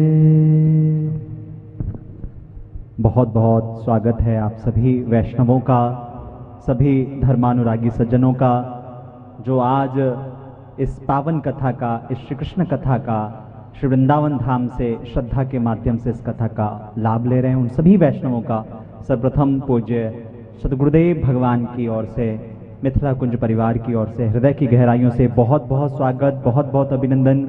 जो भी अभी इस कथा का लाभ ले रहे हैं टीवी चैनल के माध्यम से या सोशल मीडिया के माध्यम से, आप सभी का हृदय की गहराइयों से बहुत बहुत स्वागत, बहुत बहुत आभार। आज हम सब लोगों का बड़ा पावन सौभाग्य है, कृष्ण कथा, वह भी श्री वृंदावन धाम से, वह भी जन्माष्टमी के अवसर पर, वह भी ऐसे स्थान से, मिथिला कुंज की धरा, जहां पिछले 30 वर्षों से निरंतर 24 घंटे श्री युगल नाम संकीर्तन का सत्र चल रहा है, कार्यक्रम चल रहा है। आप चाहे दिन में आए, रात में आए, सर्दी में आए, गर्मी में आए, बरसात में आए, कभी भी आप आएंगे और यहाँ आप दर्शन करेंगे, श्रवण करेंगे। आपको बस एक ही नाम श्रवण सुनाई देगा, वह है राधे कृष्ण, कृष्ण कृष्ण राधे राधे, राधे श्याम, श्याम श्याम राधे राधे। यह आप संकीर्तन हमेशा श्रवण करते रहेंगे।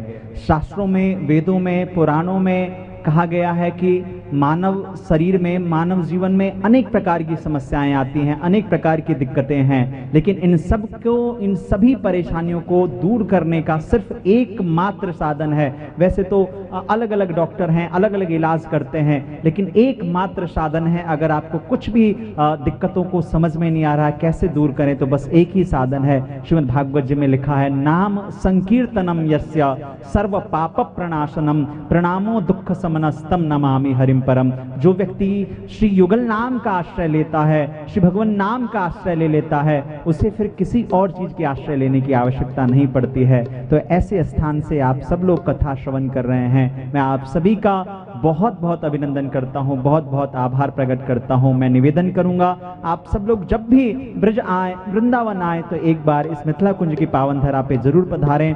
पूज्य बड़े महाराज जी का, पूज्य सद्गुरुदेव भगवान की वाणी से हम सब लोग कृष्ण कथा श्रवण करेंगे।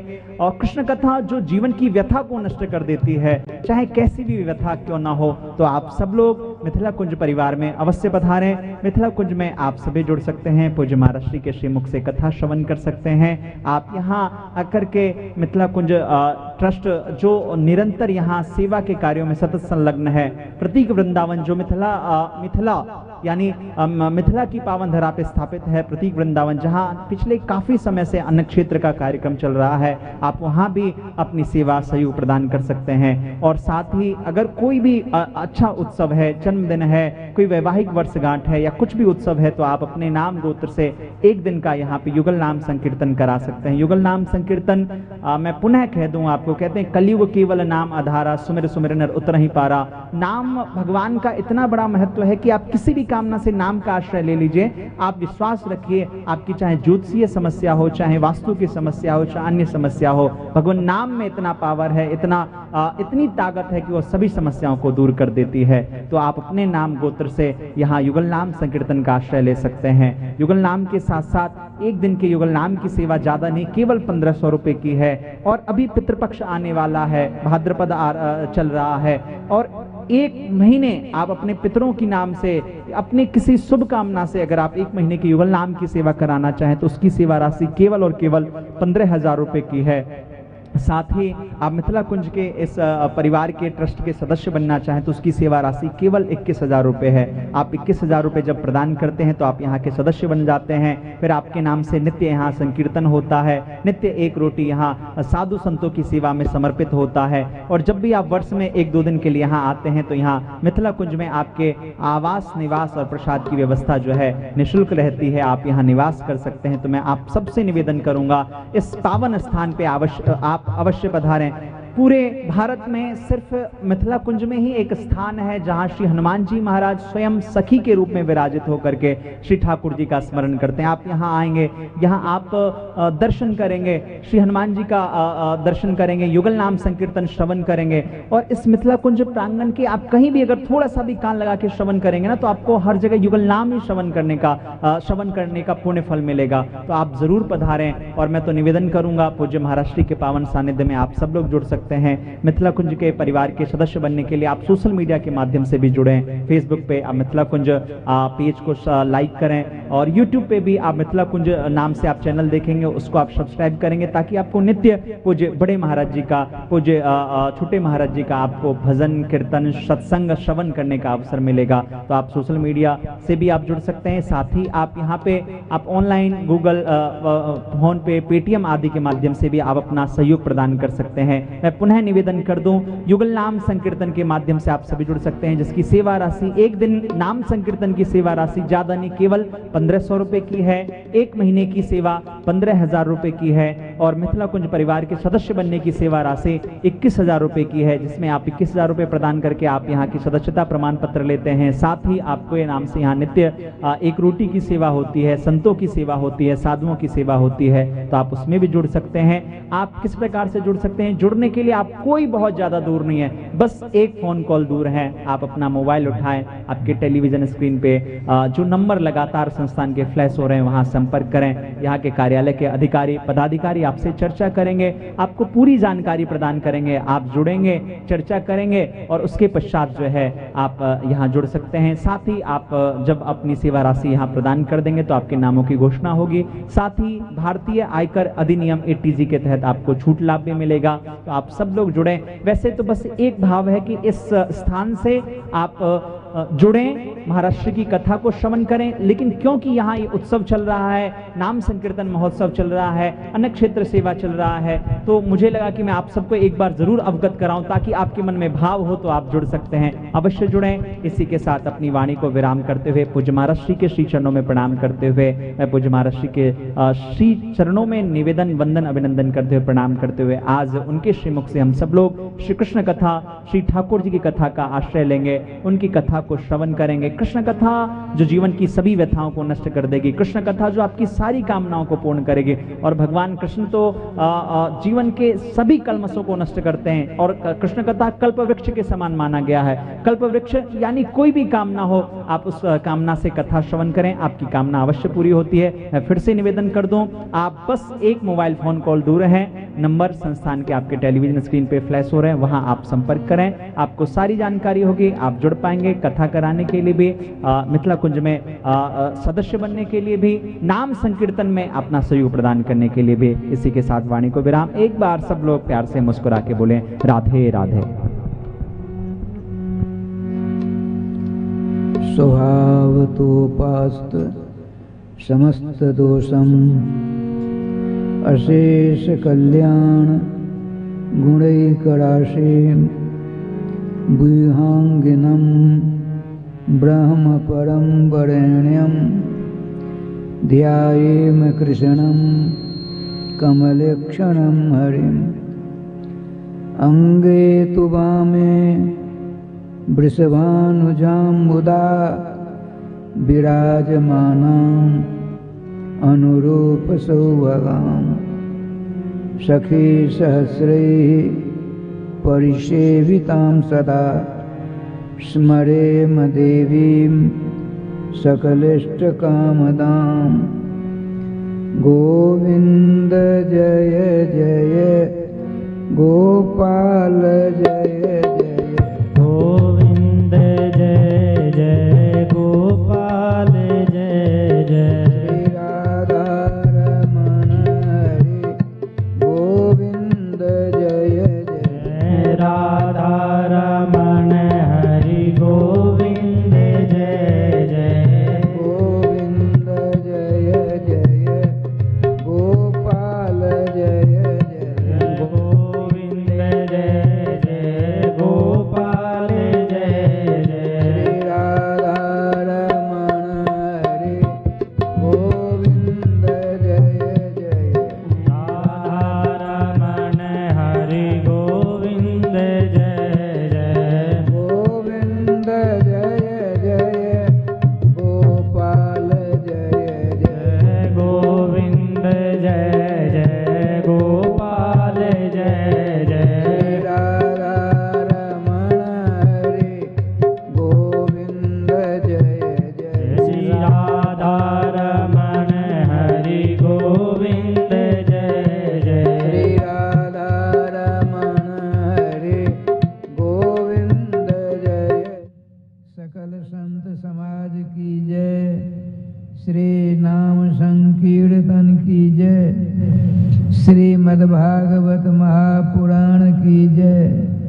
की जय।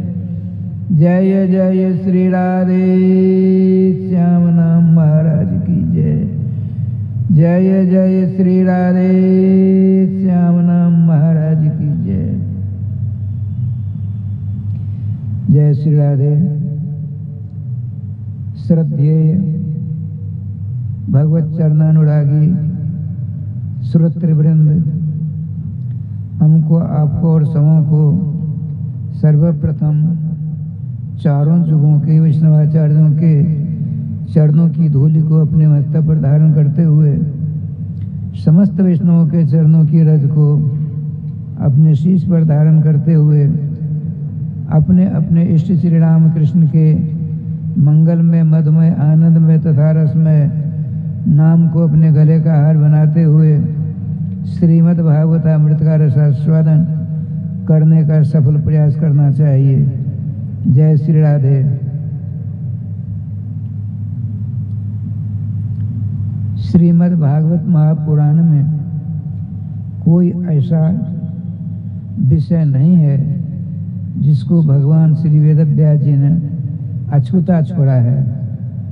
ब्रह्मांड में जितने भी विषय हैं, समस्त विषयों को समासव्यास रूपेण, किसी का विस्तार, किसी का संक्षेप रूप से उन्होंने स्पर्शों का किया है, लेकिन सर्वश्रेष्ठ विषय है भगवान।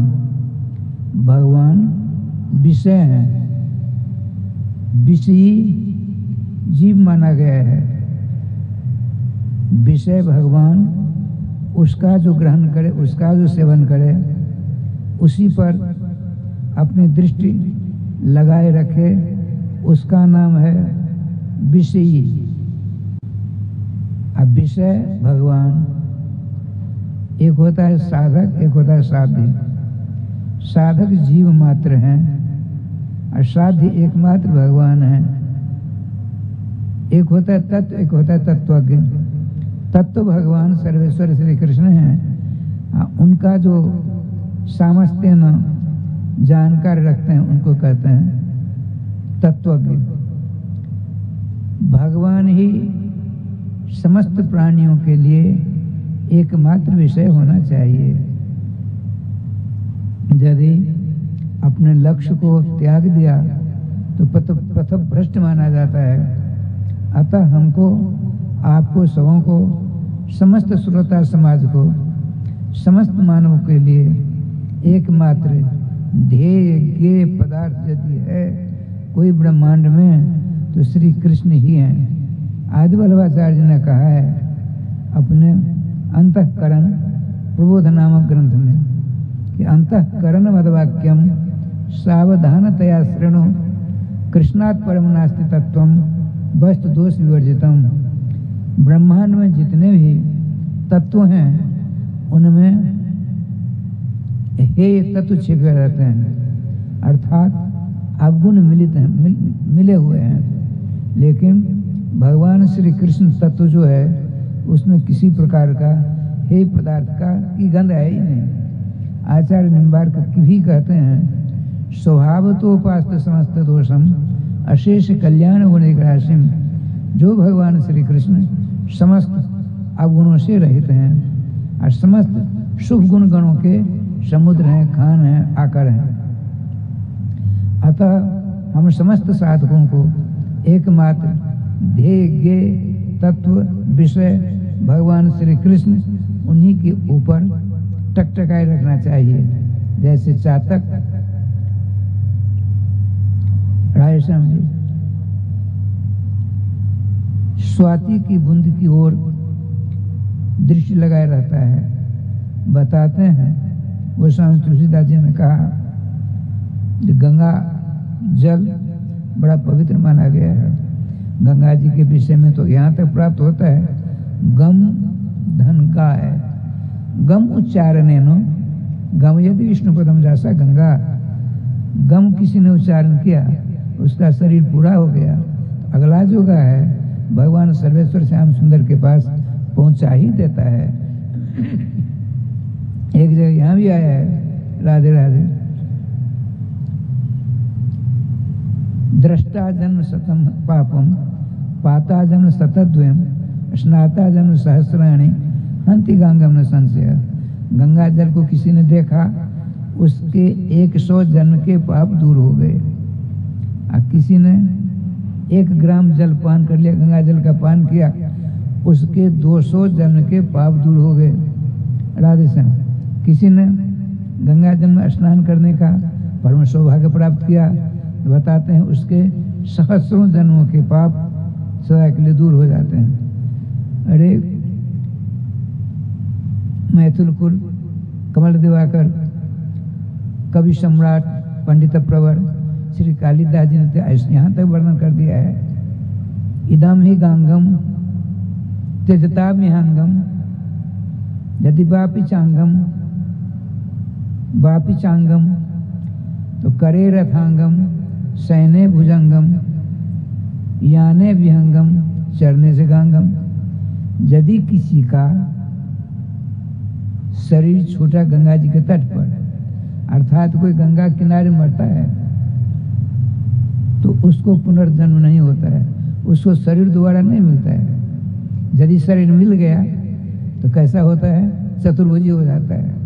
भगवान विष्णु का उदाहरण कर लेता है, उसके एक हाथ में सुदर्शन चक्र, सोने के लिए शेष सज्जा, चलने के लिए विहंगम गरुड़ जी, उनके चरणों से गंगा जी निस्सरित हुआ करती।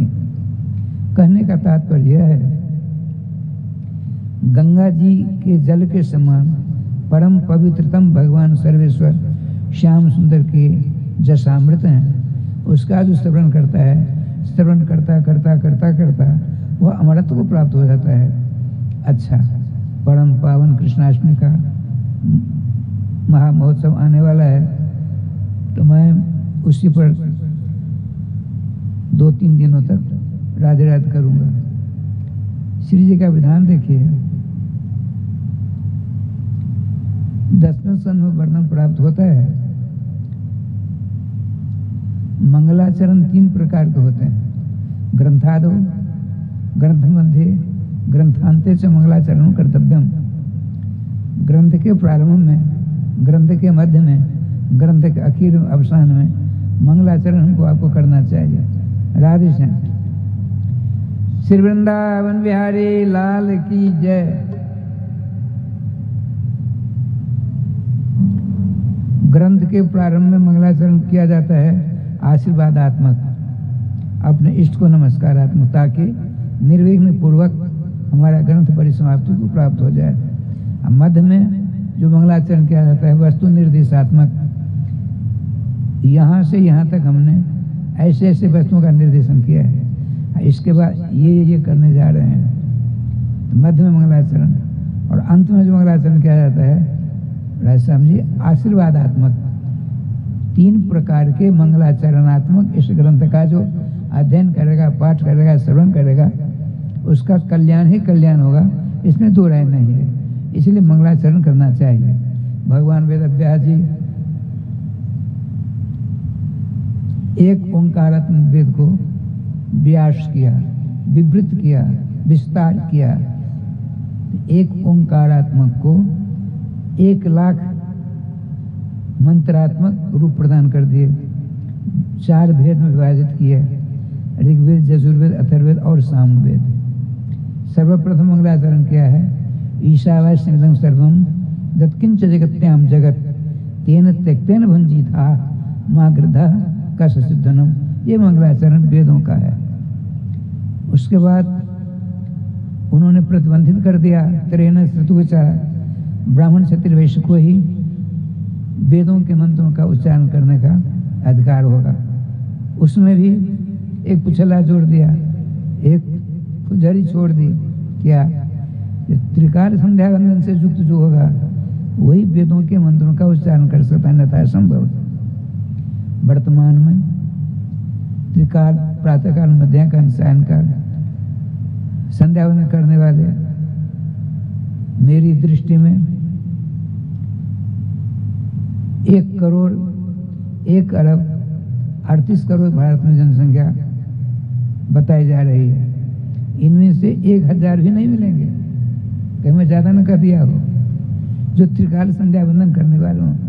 असंभव, फिर कैसे काम चलेगा?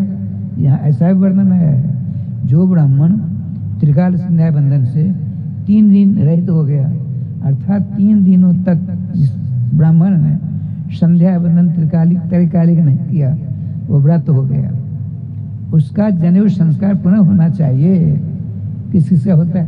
किसी का नहीं होता है। इसीलिए कलयुग में एकमात्र भगवान नाम, भगवान वेदव्यास जी ने महाभारत का निर्माण किया, जिसमें 1 लाख श्लोक बना डाले।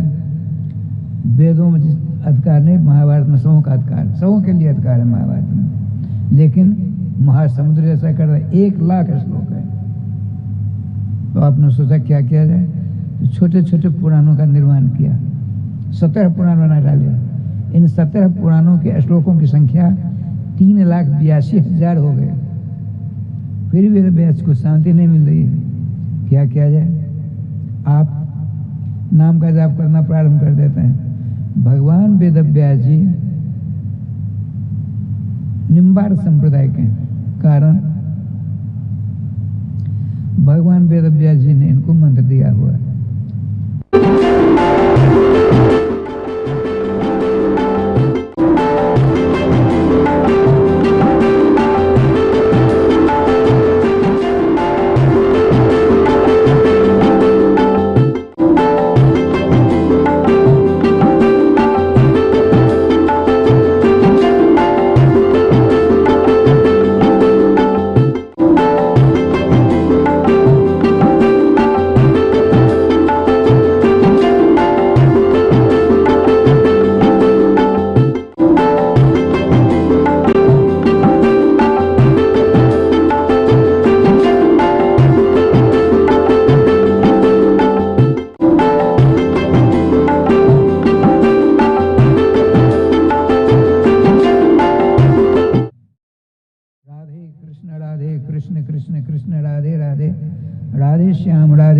श्याम श्याम राधे राधे। ठाकुर जी की प्रेरणा से भगवान सर्वेश्वर श्याम सुंदर ने देवर्षि नारद जी को भेजा। नारद जी ने कहा, अब तक आपने जितने ग्रंथ बनाए हैं उसमें मिलावट कर दी है, शुद्ध एक भी ग्रंथ नहीं है। आपने कहीं दान का महात्म कर दिया, कहीं पानी पिलाने का महात्म, कहीं अन्नदान का महात्म, कहीं पृथ्वी दान का महात्म, कहीं पेड़ दान का महात्म। इतनी झड़ी लगा दी। जब तक शुद्ध भगवान श्री कृष्ण के जैसामृत का वर्णन नहीं करोगे तब तक आपको शांति नहीं मिलने वाली है। आपने स्पष्ट कहा है, तीर्थम संतुतो। अब तक आपने जितने ग्रंथ बनाए हैं काक तीर्थ के समान बनाए। काक तीर्थ कहते हैं, संस्कृत में कहते हैं काक तीर्थ, जहाँ भोजन के बाद हम गृहस्थ हैं आप, तो माताएं एक जगह कुल्लादि करेंगी और पुरुष एक जगह, जहाँ अचावन जिसको कहते हैं हिंदी में, उसका संस्कृत नाम है काक तीर्थ। आप भोजन करते हो, आपके दांतों की सुलाख में छोटे छोटे अन्न के टुकड़े घुसे हुए हैं, आप कुल्ला करके फेंकते हो तो दांतों की सुलाख से अन्न के छोटे छोटे टुकड़े निकलते हैं ना, उसको खाने के लिए हंस आते हैं, कौआ आते हैं, इसीलिए उसका नाम काक तीर्थ है। तो श्रीमान वेदव्यास जी को नारद जी ने कहा, अब तक आपने जितने ग्रंथ बनाए हैं वेदों से लेकर के 70 पुराणों तक महाभारत में आ जाता है, एक कौआ के अचावन के समान कौआ लोग चक्कर काटेंगे, इधर उधर लोग चक्कर काटेंगे। जो वास्तविक श्री कृष्णार्थी हैं, श्री रावणार्थी हैं, श्री नामार्थी हैं, कथार्थी हैं, लीलार्थी हैं, धामार्थी हैं, वे लोग उसमें नहीं रमन करेंगे। हंस कहाँ जाते हैं? जहाँ निर्चिर योग होता है वहाँ जाते हैं, अचावन पास नहीं जाते। अब तक आपने जितने ग्रंथ बनाए हैं अचावन के समान कर दिया है, इसलिए आप उनको वैष्णव दीक्षा दीक्षित करते हैं, यहाँ दीक्षित करते हैं। गोपी चंद लगाकर 12 का चंदन लगाया, छाप लगाई, शीतल कंठी बांधी, शरणागत मंत्र शास्त्र गोपाल मंत्र दिया, कहा आपने श्रवण किया, हमने मंत्र दिया, आपने श्रवण किया, आज श्रवण करने के बाद मनन करो।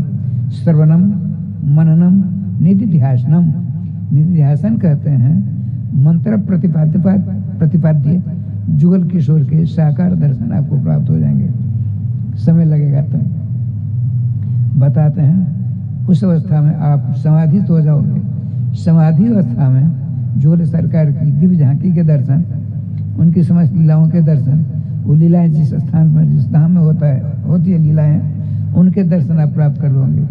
नाम रूप लीला धाम चारों के दर्शन प्राप्त हो जाएंगे। उनको आप लिपिबद्ध कर देना। मूल में लिखा है समाधि न अनुस्मर तद विचेष्टितम, समाधि के द्वारा जब समाधि अवस्था में आप हो जाओगे, भगवान की समस्त लीलाओं के दर्शन, धाम आदि को दर्शन प्राप्त हो जाएंगे। उनको आप लिपिबद्ध कर देना, लिपिबद्ध कर देना। उसका नाम रखना श्रीमद् भागवतम पुराणमबलम जद वैष्णवानाम धनम। वैष्णवों का देखिए यहाँ कुछ मतभेद है। वैष्णव किसको कहते हैं? विष्णु अपत्यान वैष्णवा, विष्णु की संतान का नाम वैष्णव है। एतावता कौआ वैष्णव, कीड़े वैष्णव, कुत्ते वैष्णव, सांप बिच्छू सब वैष्णव। क्यों? विष्णु की संतान ब्रह्मा जी वो सृष्टि करते हैं, तो ब्रह्मा जी के वाले विष्णु हुए, इसीलिए परंपरा सबके सब वैष्णव हुए। एतावता सिद्धांत खराब हो जाएगा, तो क्या किया जाए? विष्णु हो ऐसी विस्पत्ति करिए। विष्णु हो दीक्षा दीक्षित आजते वैष्णवा, विष्णु की दीक्षा अर्थात राम कृष्ण की दीक्षा से दीक्षित जो प्राणी हैं वो वैष्णव कहलाएंगे। ये कुत्ते बिल्ली सांप आदि वैष्णव नहीं कहलाएंगे। ठाकुर जी कृपा से भगवान वेदव्यास जी मंत्र प्राप्त करने के बाद मनन करने लगे। मनन करते करते निधिध्यासनावस्था को प्राप्त हो जाते हैं, अर्थात समाधि अवस्था में। समाधि अवस्था में लिखित श्रीमद् भागवत महापुराण है। इसीलिए भगवान बल्लभाचार्य से किसी ने पूछा, आपके संप्रदाय में कितने प्रमाण हैं? 4 प्रमाण। कौन कौन? वेदा, श्री कृष्ण वाक्यानि, ब्रह्मसूत्राणि एवं च समाधि भाषा व्यासच प्रमाण तच्चतुष्टयम्। वेदों को हम प्रमाण मानते हैं, श्री कृष्ण वाक्य गीता को प्रमाण मानते हैं, वेदा श्री कृष्ण वाक्यानि, और श्री व्यास रचित ब्रह्मसूत्र को प्रमाण मानते हैं। और चौथा प्रमाण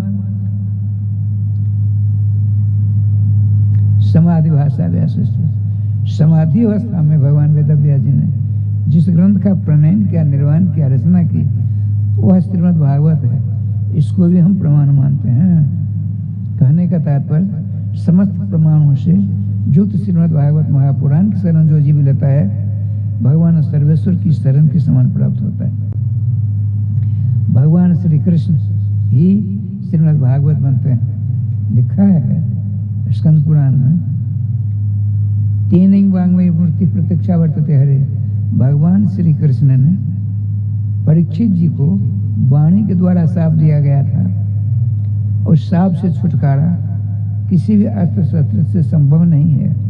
इसलिए भगवान ने सोचा, वाणी के द्वारा शाप दिया गया तो वाणी का रूप धारण करूं मैं। भगवान ने वाणी का अवतार श्रीमद् भागवत महापुराण का रूप धारण किया। इनकी शरण जो जीव लेता है, अरे यहाँ तक मैंने पढ़ा राय जी, जिष्ट वैष्णव के यहाँ श्रीमद् भागवत महापुराण का परम पावन ग्रंथ नहीं है, वो वैष्णव ये नहीं। राधे राधे श्याम राधे, सब ठीक है। आइए देखिए, प्रथम स्कंद से लेकर के 9वें स्कंद तक भगवान वेदव्यास जी के सुपुत्र परमहंस परिव्राज का आचार्य जगतपति दिनेश श्री सुखदेव जी महाराज ने राजर्षि सत्तम महाराज धीराज चक्रवर्ती सम्राट परीक्षित जी को बड़ी विलक्षण श्री कृष्ण के अवतारों की, श्री कृष्ण भक्तों की भागवत शब्द का अर्थ होता है भागवत। भागवता इमेति भागवता, जो भगवान के हो गए हैं अर्थात भागवत हो गए हैं, भक्त हो गए हैं, उन्हीं के परम पावन चरित्रों का वर्णन श्रीमद् भागवत महापुराण के प्रथम स्कंद से लेकर के 9वें स्कंद तक है। उस 9वें स्कंद के अंतिम में 2 श्लोकों के द्वारा भगवान श्री कृष्ण के विषय में ऐसा वर्णन है। क्या पृथ्वी पर बड़े बड़े दुष्ट दैत्यों ने राजाओं का उदाहरण किया और पद दलित करने लगे, धर्मध्वजी हो गए सब के सब, गौ ब्राह्मण माता पिता साधु संतों को कष्ट देने लगे, अरे उनके मांस खाने लगे, उनके खून रोज पीने लगे। समस्त पीड़ा को सहन करती हुई श्री माता पृथ्वी ने सोचा क्या किया जाए। भारतीय परंपरा रही है, जिस किसी पतिव्रता पत्नी के ऊपर आपत्ति विपत्ति संकट आ जाए, अकेली उसको अपने पति के पास नहीं जाना चाहिए। यदि अकेली जाती है मर्यादा विरुद्ध बात होती है। यदि बेटा हो, बहुत सारे बेटे होते हैं, तो बड़े बेटे को साथ लेकर के अपने पति के पास जाना चाहिए। ये सती साध्वी कुलीना स्त्रियों का पुनित कर्तव्य है, भारतीय परंपरा रही है। श्रीमती पृथ्वी जी के पति हैं भगवान विष्णु। आपने सोचा यूं ही चली जाऊंगी तो नाराज हो जाएंगे पतिदेव, चलो अपने बड़े बालक को साथ कर लूं। तो पृथ्वी जी के बड़े बालक कौन? ब्रह्मा जी। गौरभूत्वा उसमें लिखा है 9वें स्कंद के 24 अध्याय में अंत में, गौरभूत्वासमुखी खन्ना ब्रह्मांडम शरणमजो, गौ का रूप धारण करते पृथ्वी महारानी और दुबली पतली हड्डियां चमक रही हैं और पतला गोबर करती जा रही हैं, देखे नहीं जा रही हैं। धीरे धीरे धीरे धीरे ब्रह्मलोक पहुंचती हैं। ब्रह्मा जी देखा, रे माता जी कैसे आ गई, बड़ी विलक्षण स्थिति में। नीचे आकर नमस्कार करते हैं ब्रह्मा जी। ब्रह्मा जी का मां क्या हो गया? बेटे तुमको तो सृष्टि करने से फुर्सत नहीं, मैं तेरी मां हूं, तुम तो भूल ही गए मुझको। ऐसा है, बड़े बड़े दुष्ट दैत्यों ने राजाओं का उदाहरण करके धर्म का विध्वंस कर डाला है। साधु संत महात्मा ब्राह्मण सबों को नाना प्रकार के कष्ट दे रहे हैं। हम तुम्हारे पास आए हैं, उन सबों से मुक्त करो। ब्रह्मा जी ध्यानस्थ हो जाते हैं। ब्रह्मा जी का माँ हमसे तो संभव नहीं है, चलो पिताजी के पास। देखिए अपनी माँ का साथ बड़े बालक ब्रह्मा जी हो लेते हैं। समझ देवताओं को कहा तुम भी चलो। शंकर बाबा भी आ जाते हैं। पहुंचते पहुंचते क्षीर सागर पास पहुंचे, स्तुति करते हैं। भगवान इन सबों की स्तुति सुन करके कहा चिंता मत करिए, हम वसुदेव और देवकी के द्वारा कंस की जेल में प्रकट होंगे, आप चिंता मत करो, बहुत कम समय में इनका नाश होने वाला है। भगवान श्री कृष्ण प्रकट होते हैं मथुरा में, वहां से गोकुल गए, गोकुल से वृंदावन आए। 11 वर्ष 5 महीना 7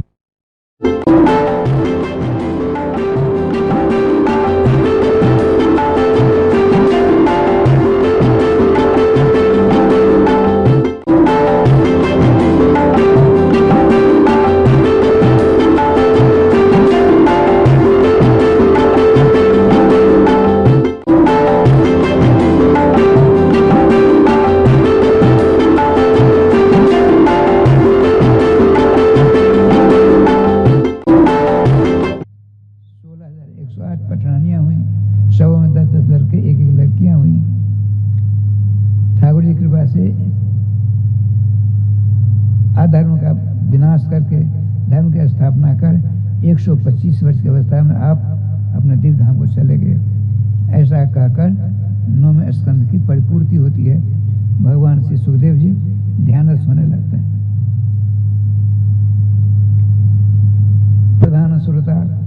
पांडुकुल भूषण श्री परीक्षित जी ने सोचा कहीं इनकी समाधि लग गई इनको तो इनकी प्रतिज्ञा अधूरी रह जाएगी। क्यों?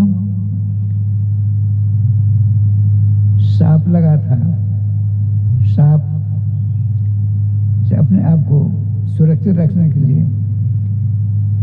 मुजफ्फरनगर में सुखताल नाम का स्थान आज भी है। पूर्व वाहिनी गंगा जी हैं, दक्षिण तट पर उत्तर दिशा मुख करके कुशासन पर बैठे हैं, धोती पहनी हुई है, जनेऊ और एक चद्दर ऊपर है। त्रिलोकी बात फैल जाती है। 18 वर्ष 59 वर्ष 11 महीना 23वां दिन परीक्षित जी की अवस्था है। और ज्यों ही 60वां दिन पूरा होगा, अर्थात 60वां वर्ष पूरा होगा, इनका शरीर पूरा हो जाएगा। ये परम भागवत हैं, पांडुकुल भूषण हैं। भगवान श्री कृष्ण ने इनको दर्शन दिए थे माता के पेट में। पूरे ब्रह्मांड बात फैली, देवर्षि ब्रह्मर्षि राजर्षि सबके सब आ जाते हैं। श्रीमान सुखदेव जी, श्रीमान परीक्षित जी एक सिंहासन रखते हैं। जितने महात्मा आए उन सबों के यथा समय नमस्कार प्रणाम करने के बाद आपने कहा, भगवान जिसको यह मालूम पड़ गया है कि मेरी मौत 7वें दिन होगी, उसको कौन से देवता का नाम लेना चाहिए, कौन से देवता का ध्यान करना चाहिए, कौन से देवता के चरणों की पूजा अर्चना सेवा शुश्रूषा करनी चाहिए, बताइए। वहाँ विवाद छिड़ गया, किसी ने कुछ कहा। आपने सोचा क्या किया जाए, तो जुगल नाम महामंत्र का मन ही मन कीर्तन करना प्रारंभ कर देते हैं। राधे कृष्ण कृष्ण कृष्ण राधे राधे, राधे श्याम श्याम श्याम राधे राधे। इतने में तत्रावत भगवान व्यासपुत्र, तत्र माने वहाँ असंख्य साधु संत महात्मा ब्राह्मण की भीड़ थी। बीच में 16 वर्ष की अवस्था धारण किए हुए श्यामला सोलना सुंदर स्वरूप, नंगे काले काले घुंघराले बाल, उन्नत भाल, धनुषाकार भ्रुकुटी, लंबी लंबी आंखें, उन आंखों में डोरा लाल लाल डोरे का चिन्ह है, तोता के समान नाच का समूह कर दो, दोनों कान बराबर हैं आपके, दर्पण के समान दोनों कपोल हैं, लाल लाल होठ हैं, चौक में गड्ढा है, संघ के समान गिरवा, अजानुलंबित भुजाएं हैं, उन्नत वक्षस्थल है, हृदय में गड्ढा है, उधर में पेट में 3 रेखाएं हैं, बहुत बढ़िया है। वहाँ बिल्कुल हो गए, प्रकट हो गए। इतने में राजस्वामी जी वहाँ उपस्थित कौन थे? ये सुखदेव जी महाराज हैं। सुखदेव जी के पिता वेदव्यास जी खड़े हो गए। वेदव्यास जी के पिताजी श्रीमान पराशर जी महाराज खड़े हो गए। पराशर जी के पिताजी ब्रह्मर्षि शक्ति जी खड़े हो गए। शक्ति जी के पिता भगवान वशिष्ठ जी खड़े हैं। नारद ओम पराशर गौतम कनाद सबके सब खड़े हो गए। वो बड़े आनंद के साथ वहाँ सिंहासन रखा हुआ है। परीक्षित जी ने पहले से व्यवस्था कर रखी थी। जिस महात्मा की बात सबों के द्वारा स्वीकृत की जाएगी वो इस पर बैठ करके जब तक मेरा शरीर रहेगा तब तो भगवत चर्चा करेंगे, हम श्रवण करेंगे, धन्य धन हो जाएंगे। बिना किसी से पूछे श्रीमान सुखदेव जी उस पर बैठ जाते हैं मुस्कुराते हुए और इस श्लोक का पाठ करते हैं।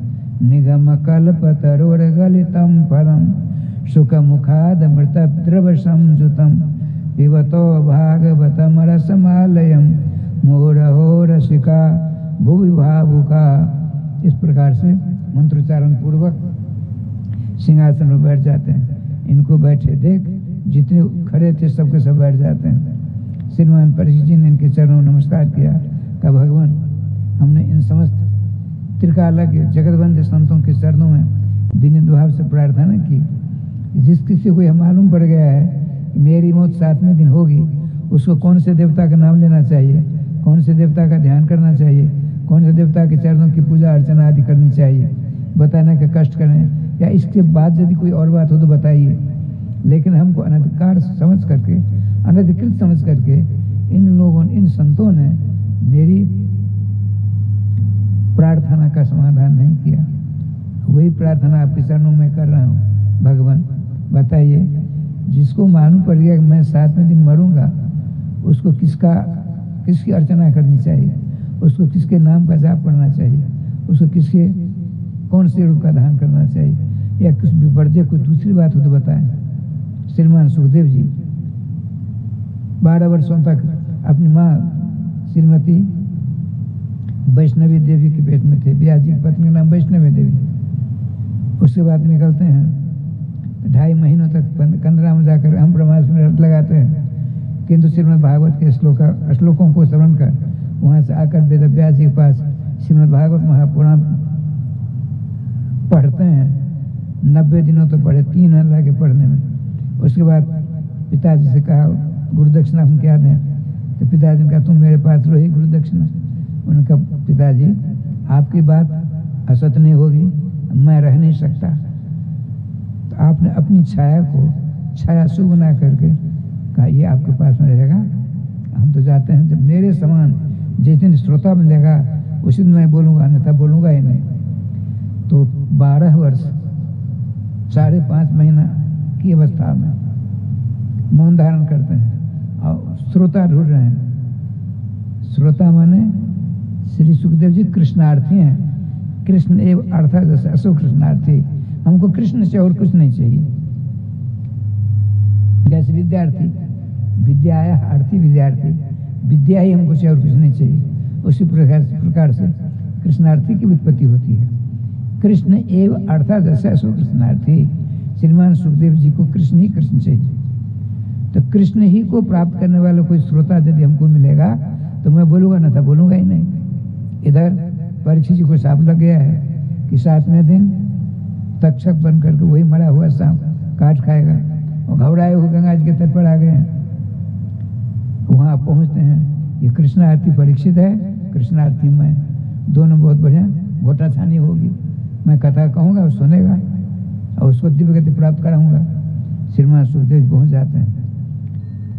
आपने उनके प्रश्नों का समाधान किया। राजन चिंता मत करो, बढ़िया निश्चय प्रश्न कृतो लोहितो निर्भव। ये राजन सृष्टि के प्रारंभ से अब तक हजारों नहीं अनंत प्रश्न किए गए हैं। उन सारे प्रश्नों का अधिनायक, सम्राट, भूपति, राजा आपका प्रश्न माना जाएगा।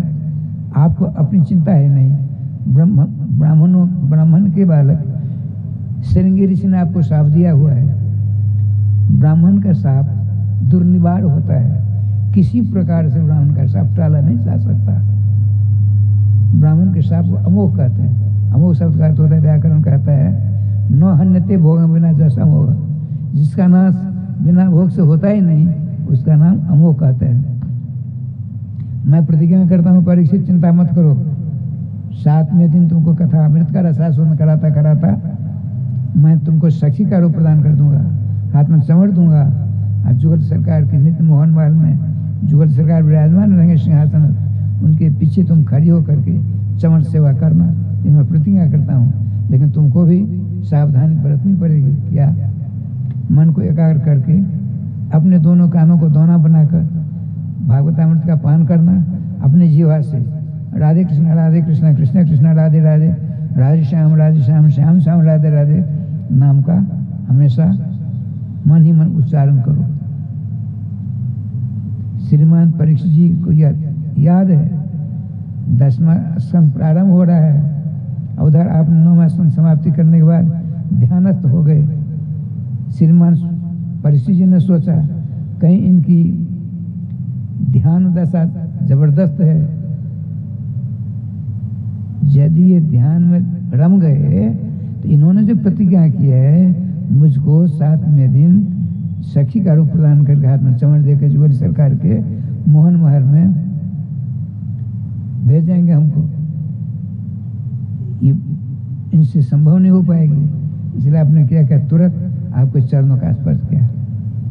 श्रीमान परीक्षित जी ने, श्रोता ने, वक्ता श्री परमहंस सुखदेव जी के चरणों का स्पर्श किया। जब चरण स्पर्श हुए नेत्र खुल गए। परीक्षित राजन क्या बात है?